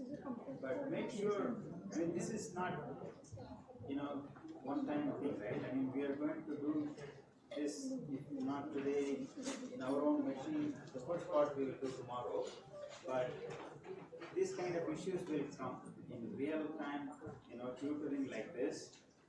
Even not just this exercise, maybe in other exercise also you will have some issues.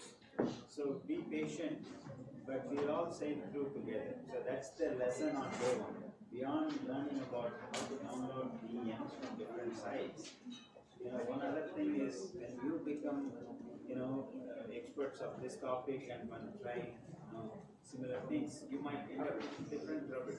Basically that's one thing you need to keep in mind. These websites are dynamic. Sometimes they work, sometimes they don't. Depending on where you are downloading from, depending on how large the data set is, how big is your computer, a lot of factors come in. So keep that in mind. GIS is a difficult thing. It's also similar to the problems that we always encounter. But let's proceed with the next step. Okay, so we will move on to the next step, which is You need to download the data set now. So I think they are downloaded. How many of you need more time for downloading? I know most of you are registered, but are you still downloading or are you done? Done? Okay. Anybody needs more time for downloading? Please raise your hand. Wi-Fi is little slow. It's downloading. I expect that. So probably we'll give few more time, a few more minutes then. Maybe 2 minutes.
Hello everyone. Excuse me. I just want to inform that the LAN is coming. If your laptop has a LAN port, please connect the LAN cables. You can use the internet through that.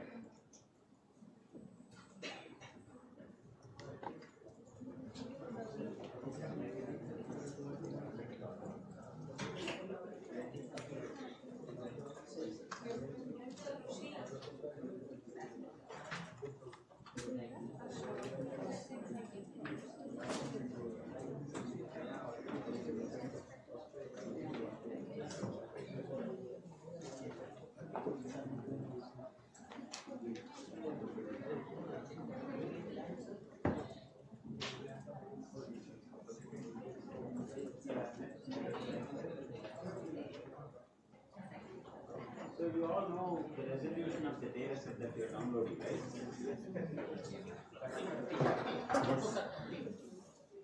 See, you see the information here, I think it says 30 meters. But you know, you remember Dr. Reddy was talking about the resolution this morning. Some of these open data sets are 30 meters, but if you want to purchase high resolution, if you want to pay money and purchase high resolution, they are making it available. But when you're downloading, you need to know what you are downloading, right? So that's what I was curious about. And then Costco, this is Indian satellite. This is one of the good ones he was recommending. So you may try other ones also and see how, you know, accuracy assessments or how good the DEMs are for your study areas. It's very important. I mean, remember, before you do any modeling, any analysis, the source of the data set and the quality of the data set is very, very important. If you put wrong data, garbage in, it will come out as garbage out. So make sure that you are checking all the information. And again, 30 meter resolution, I was not aware of it, so I was checking here. But good that we are discussing that, because you all need to know what resolution. But 30 meter, you have Landsat also. If you want to compare, once you download this, is that comparable to other data sources, you can do Landsat. US data set, which is also a good quality one, and they have for a longer time period, up to 50 years, 1972 onwards, they have up to now. Year-to-year changes, you can check, or Landsat will also give you land cover information. So these are additional information that you can explore yourself. Yeah, after downloading, please open QGIS. Now we need to visualize the DEM that we have downloaded.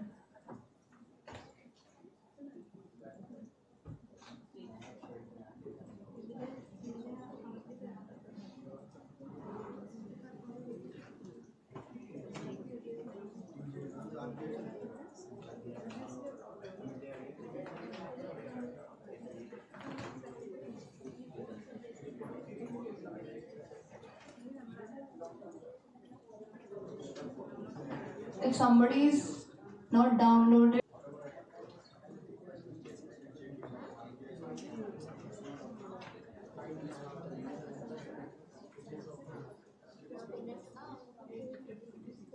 in page 26, the installation of QGIS is given. You can go through it.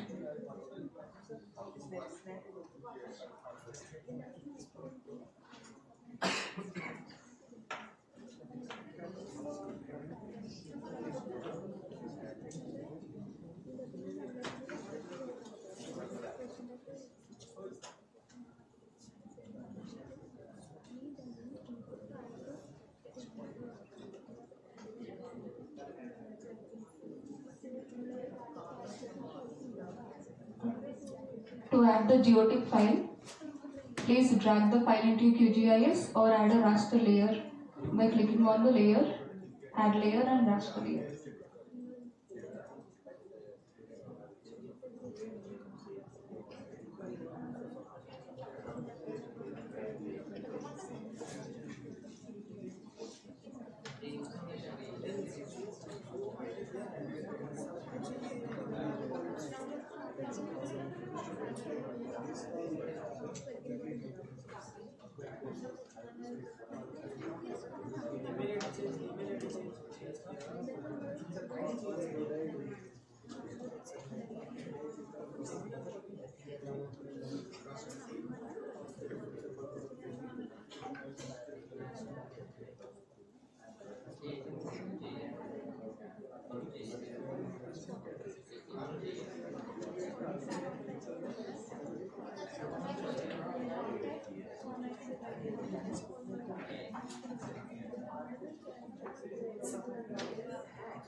Okay, please open your GeoT file in QGIS and fix the layer.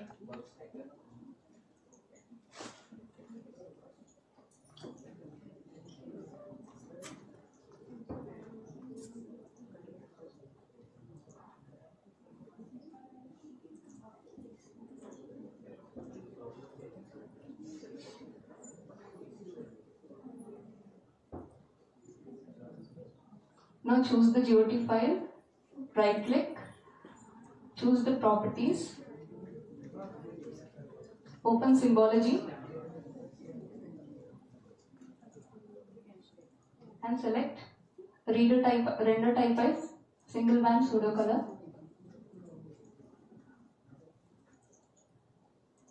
Choose interpolation as linear. Choose the required color ramp.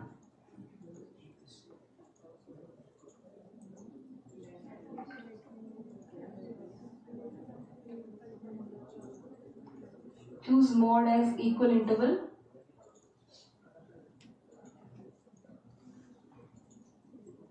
Classes 5. Now click on apply.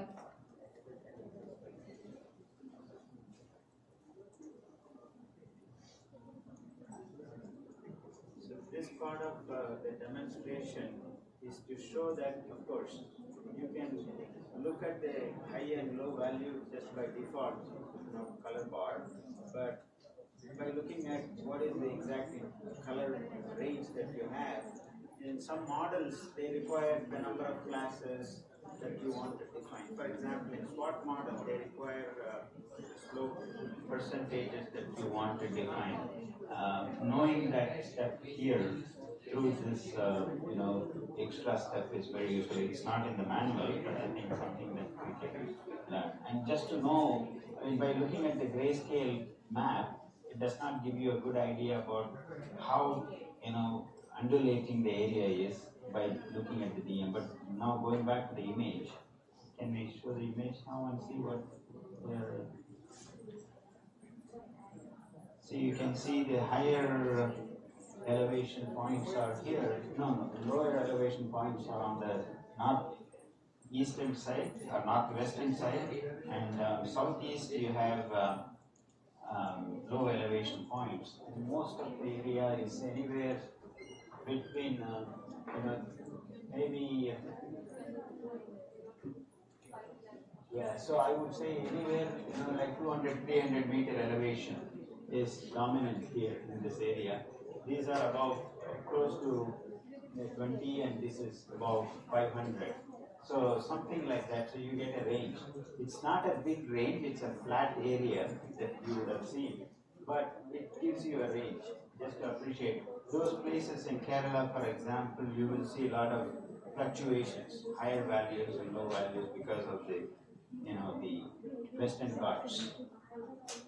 But understanding the nature of these maps and trying to interpret, trying to relate to the real world is actually helpful instead of doing it mechanically. That's very helpful. Being a modeler, you need to associate as much as possible with the real world.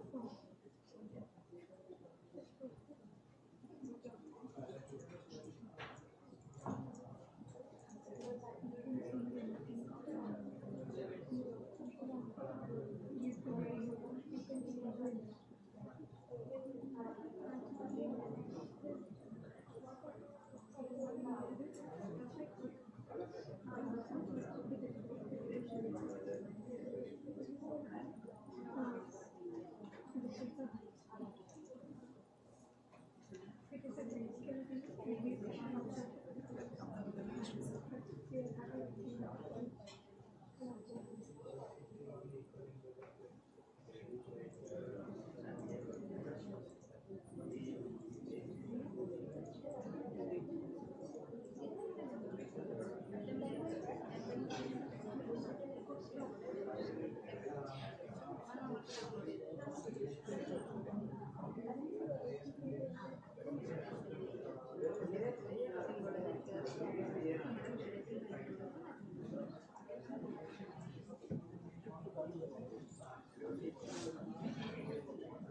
you are done here?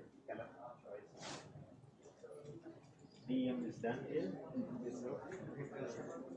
How about you? I think I see a map. Oh no. Done? Oh yeah. Oh, something. That's where you are from. Okay. Yeah. So just to understand high points and low points. Middle.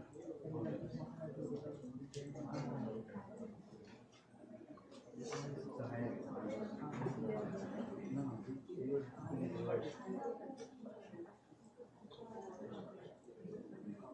So it's a valley.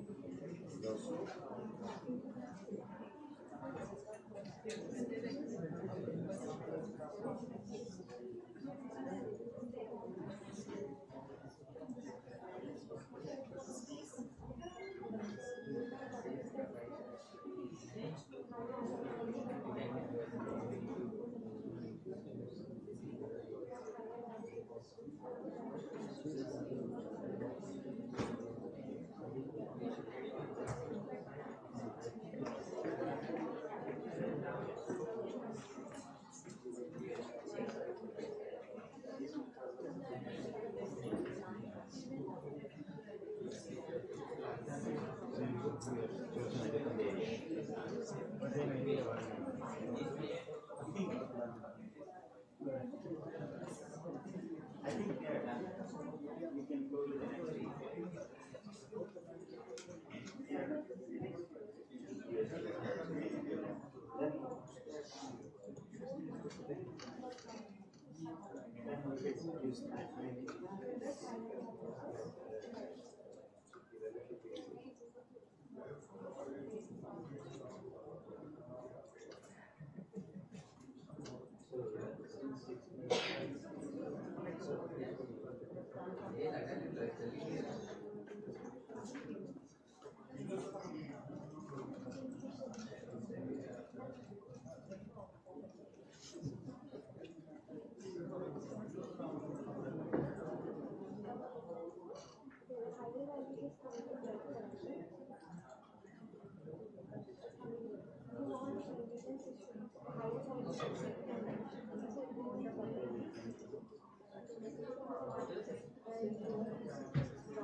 Here to reproject the raster file, click on the raster file, click on the raster option above, go to projections and choose warp or reproject the file. Select the target CRS of the area GeoTIFF that you've downloaded, and accordingly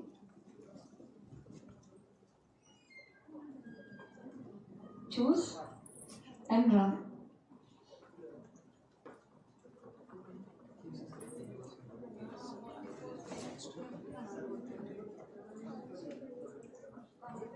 So the reprojection is done as said. Yeah. Some of the models require georeference or projected layers. So this is an exercise you must have done already if you are using your DEMs, but just we are showing it as an experiment.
So after you finish visualizing it in the QGIS, let's take a break.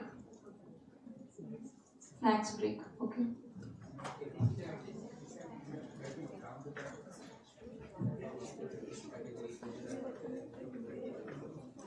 Namrata.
just start creating account in the USGS Explorer.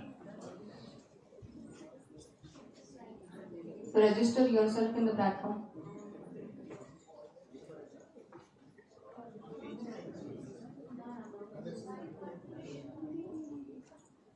The link is in the page 19. Please click on create new account. If you don't have, if you already have, just click on the sign in.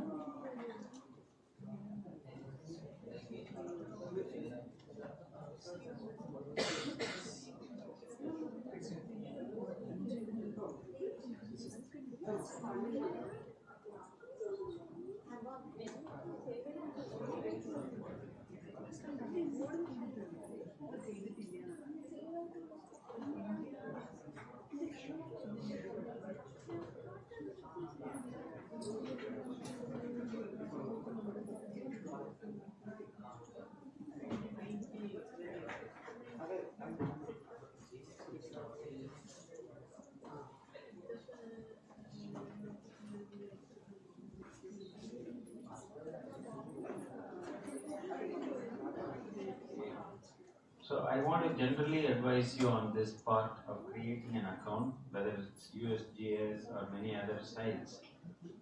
Think about recording your information for your own reasons for connecting in the future, because one time you connect with one email, and if you of course get the password again, say forget the password kind of thing, but I would prefer you to use some kind of storing option. That way when you go back to your place, when you want to download again for your newer research track, you may be able to come back to the same site and download. What we are showing as a demonstration, make sure that you are keeping that in mind, that you will use it again and again. So come up with a better plan for archiving all the information that you are doing here. So you can, you don't need to redo that stuff.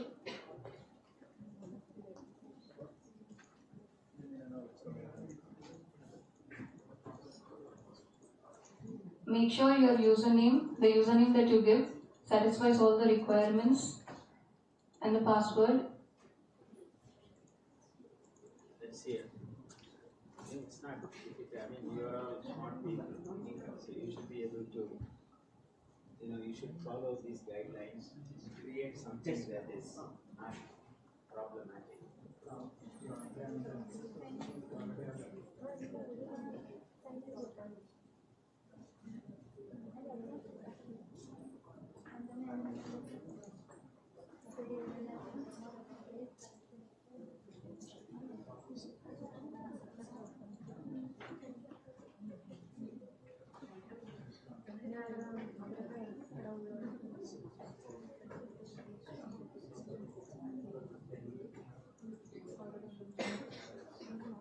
So if you are all finished creating an account, we can move on to the next step. If anybody needs more time, please raise your hand. Anybody stepping there?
Percentage threshold or something like that. That's included.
Okay, fine. Basically, this is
this is for anything else around personal.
I mean, it's individual ones, but if you want even to join them, if you want to share, I mean, being a team member and partnering yourself, if it helps, you don't have to do individually, if it helps.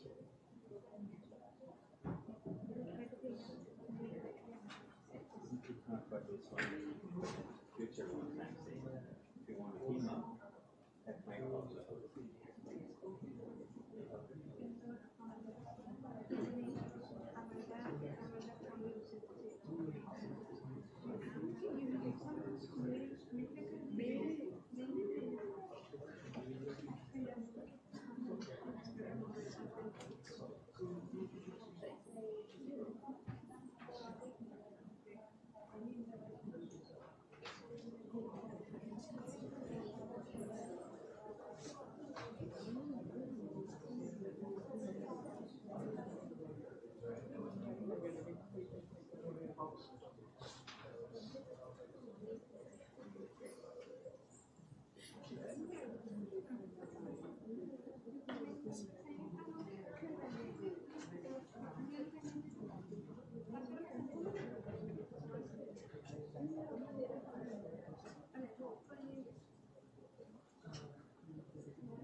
Here, did everyone log in?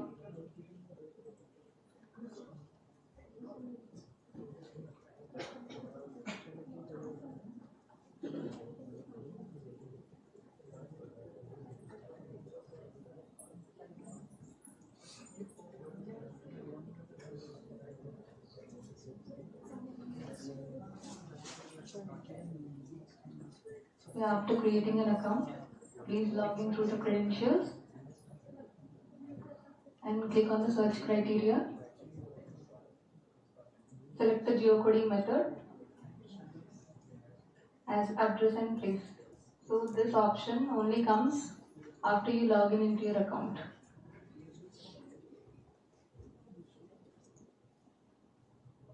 Give the required address.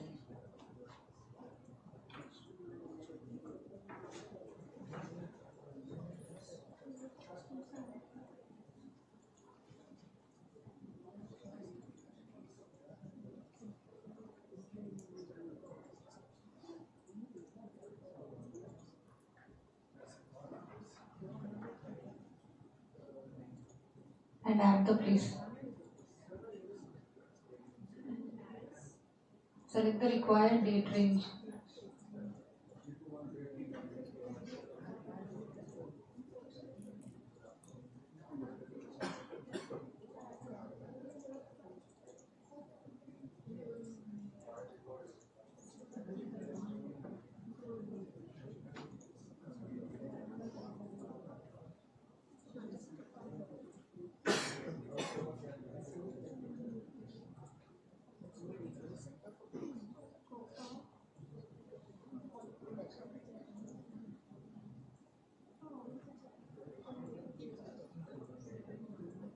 Give the date range and select the cloud cover. Keep it as 90.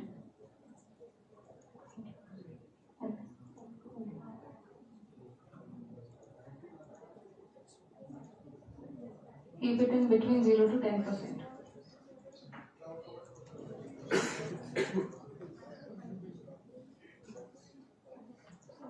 Now click on the datasets. Go to Landsat.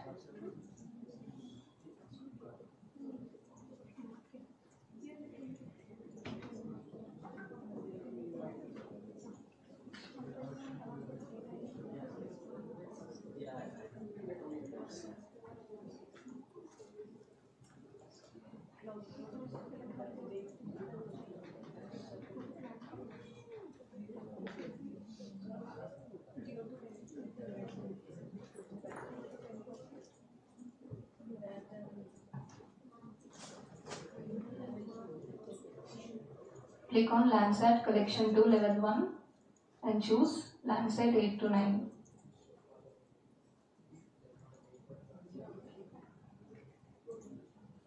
Now go to Results.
Please go to results and download.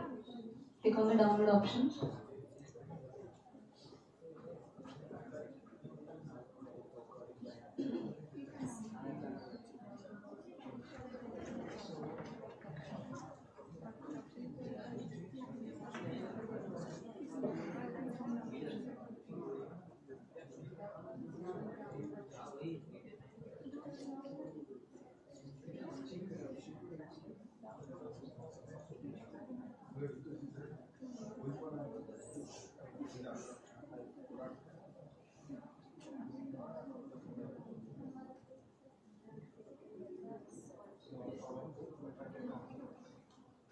Is everybody following?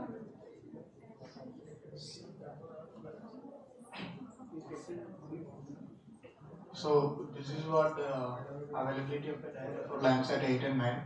So based on our necessity, we can download the band, which band is needed. So B5 and B4 we are down for vegetation related works and all.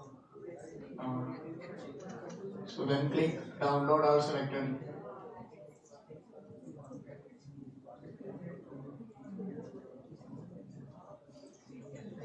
Everyone is following up.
Did everyone download the Landsat?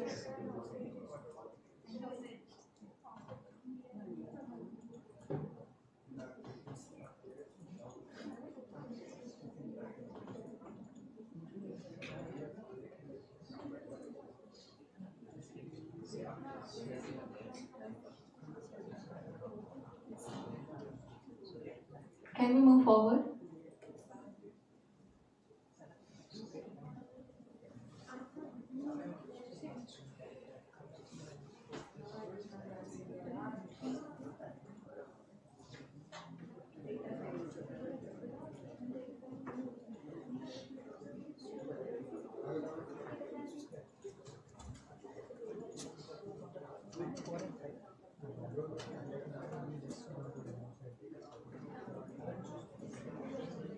You can download the Lancet data and you can visualize it in the QGIS.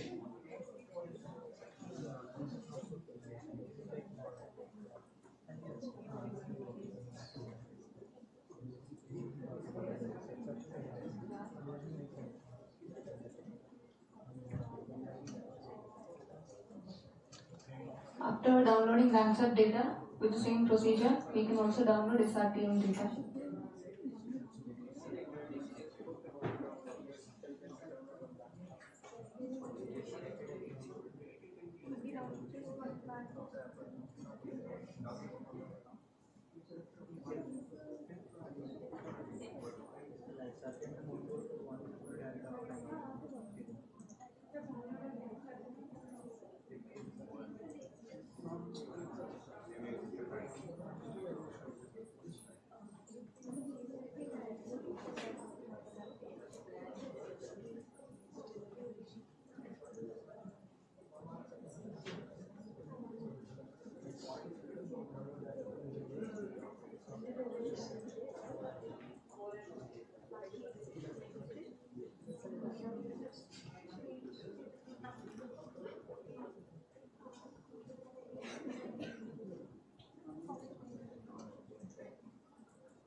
Yeah, I request you to download the data if at all you want to visualize it in the QGIS.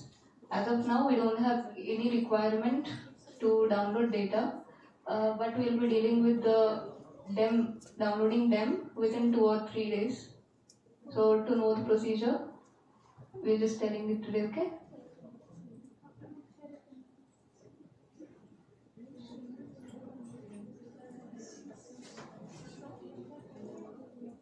Yeah, following the same procedure, you can also download SRTM data too.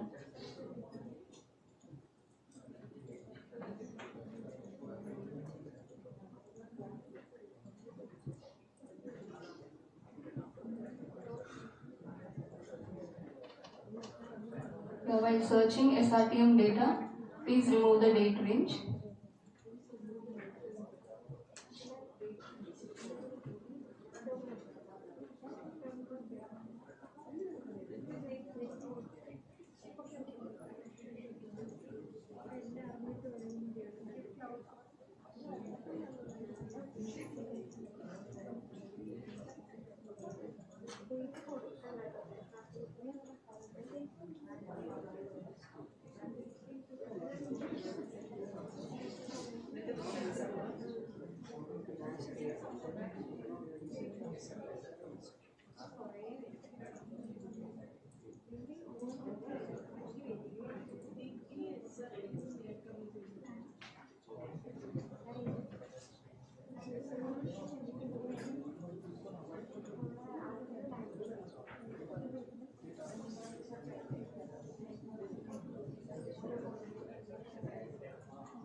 Yeah, did everybody understood how to download Landsat and SRTM?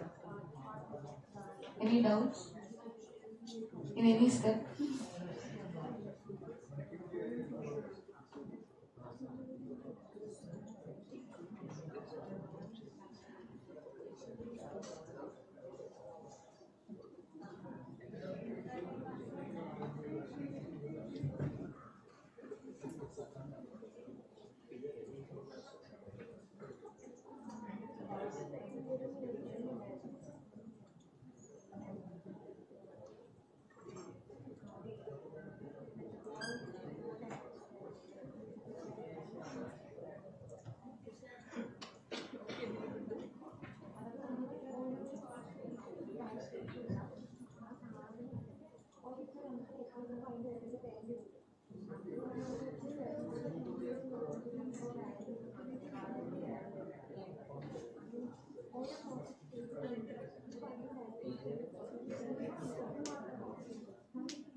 I hope everyone downloaded the data.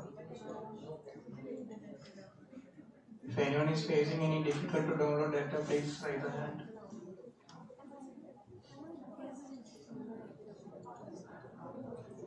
Are you facing?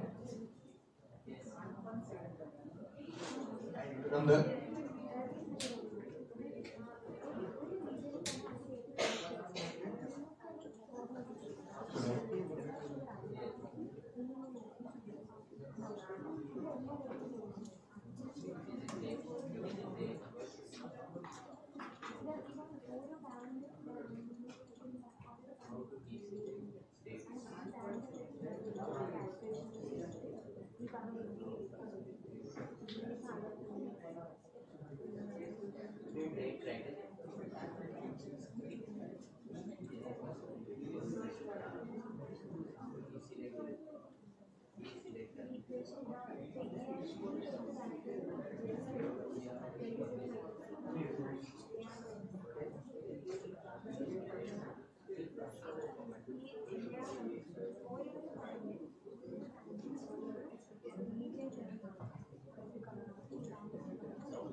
Yeah, people who have completed downloading, I request you to go through the interface of USGS and explore it.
So in the meanwhile, and additional information, please open the QGIS.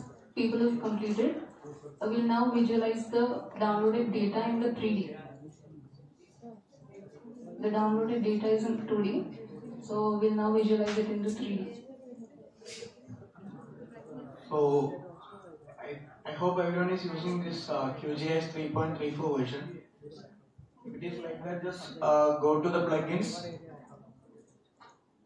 go to manage and install plugins.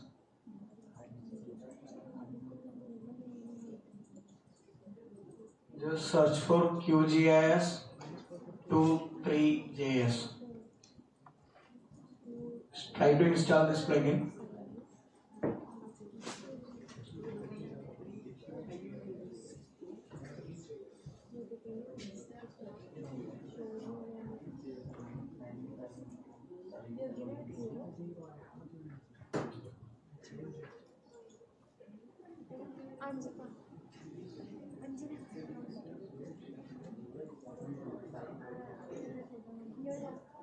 ആൾക്ക് -489 വരെ പോകും.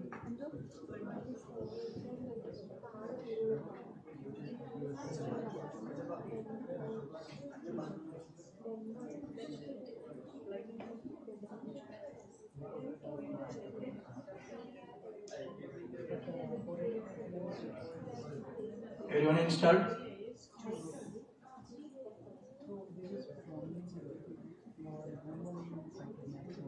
just check for this symbol. I think it's like somewhere it is triangle symbol, somewhere otherwise it will be in under web.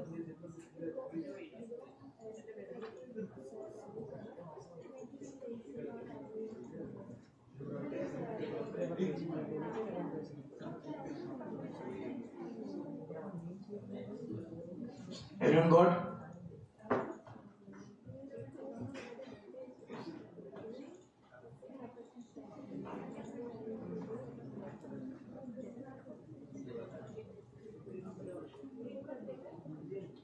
Okay, then move forward with open this Q23JS exporter. There you can see the available data what you are seeing in the available layers. So you just click this pan, so it will be visible like this.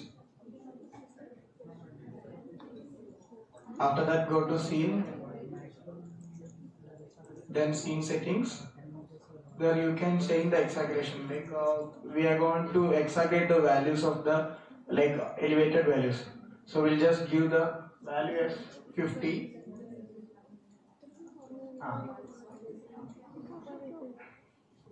So we'll just apply that.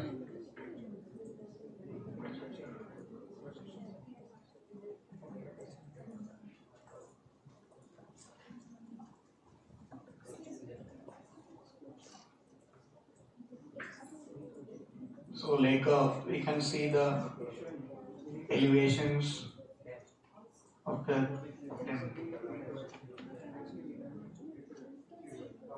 So based on our need, we can change the color range or the value ranges, everything here using that property symbology and everything.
Everyone who is getting a flat output, please see the screen. In the screen settings, you can set whatever you height you want, and it will give you the.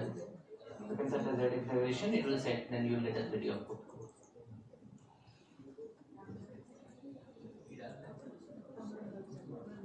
You can keep random values for Z acceleration.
Now we are going to wrap up today's session.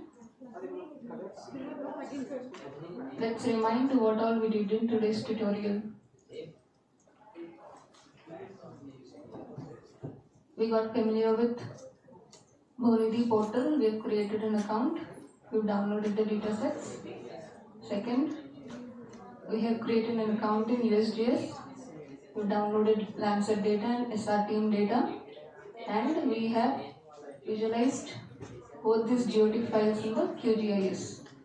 and we visualize those 2D files in 3D format.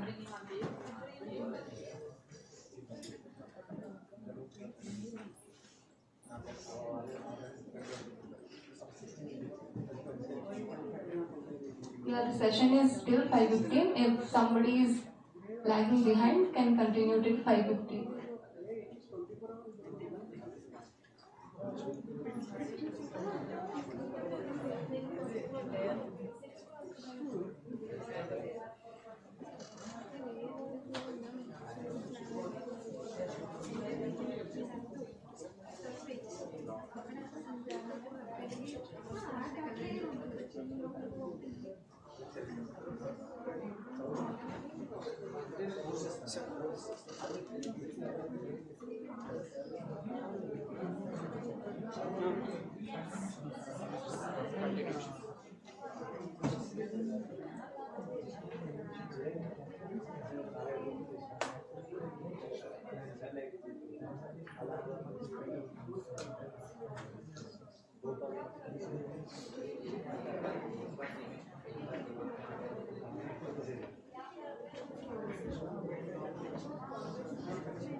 So everyone please stay back.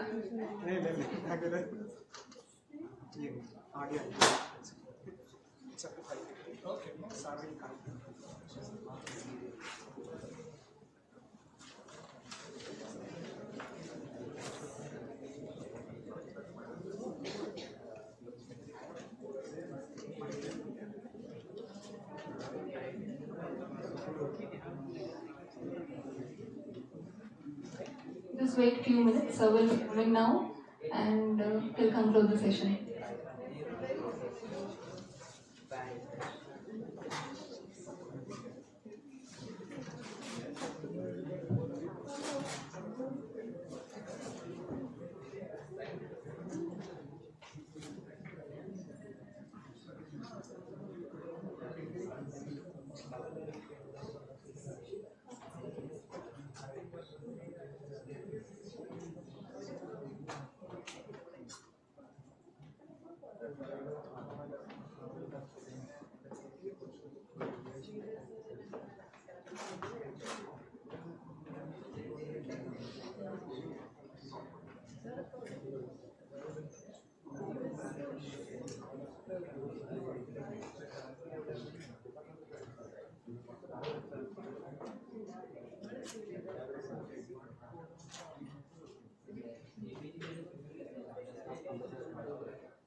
Yeah, how you are today, actually how you spent. So okay, right? Yeah. So we will continue tomorrow with the theory classes in the morning, same process, and then we will same in the afternoon. We will come. We will do the same thing. We will continue. So tomorrow plan is to work with the some programming methods. That's our plan. So yeah, that's the thing. I think if you have any problems, anything you can tell. Volunteers are there around, so anytime you can contact them. And for downloading tomorrow's packages, Python. You already, everything is already, nothing to download, right? Already means we were today by night actually we will share the drive actually. There is a common drive in there where presentations will be there, all tutorial, everything will be there, we will share for you. So today night we will make that thing ready. So that every day PPT class, like whatever we are saying, everything will come to you. So that we can check those things. And I think Sir want to say something, he will give some material also in the course of time. So those things you will tell. And whenever they are sharing into the group means we will share to you actually. You can, I think you can share anything in there. Yeah. Well, actually, the morning discussion that we had is very general about large-scale modeling, climate models, and all that. We have, I think, covered the basics, but we have to pick up the pace tomorrow. So, what I would suggest is to review the material that we will post tonight, and then tomorrow morning, I think we can go with a little bit, faster pace. And then you also have to link the afternoon session to morning yourself, because when we are talking about DEMs or even climate model data that we will be downloading tomorrow or programming them, link up with the theory that we talked about, like why we are choosing certain models, what your study area is, how you want to process them. You can experiment. Are they allowed to bring their own data also for their study? Yeah. If anything, yes, definitely. If you want to have any data in there, you can come on there, you can show that to analyze also, we will tell. Yeah. We will tell, we have already, I said like we are.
Are we doing that tomorrow? We will try that to begin with? Yeah. We can give it a try tomorrow as the first thing. If it works, it's good. If not, we will move on to the next one. Right? So that's all for today.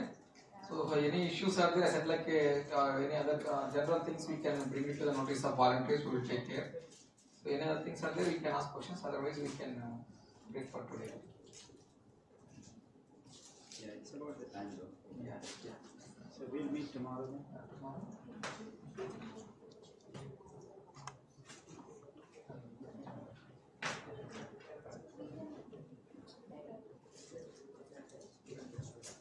Okay, for tomorrow, you have to install a Jupyter notebook. Like if everybody has in their laptop, it's fine.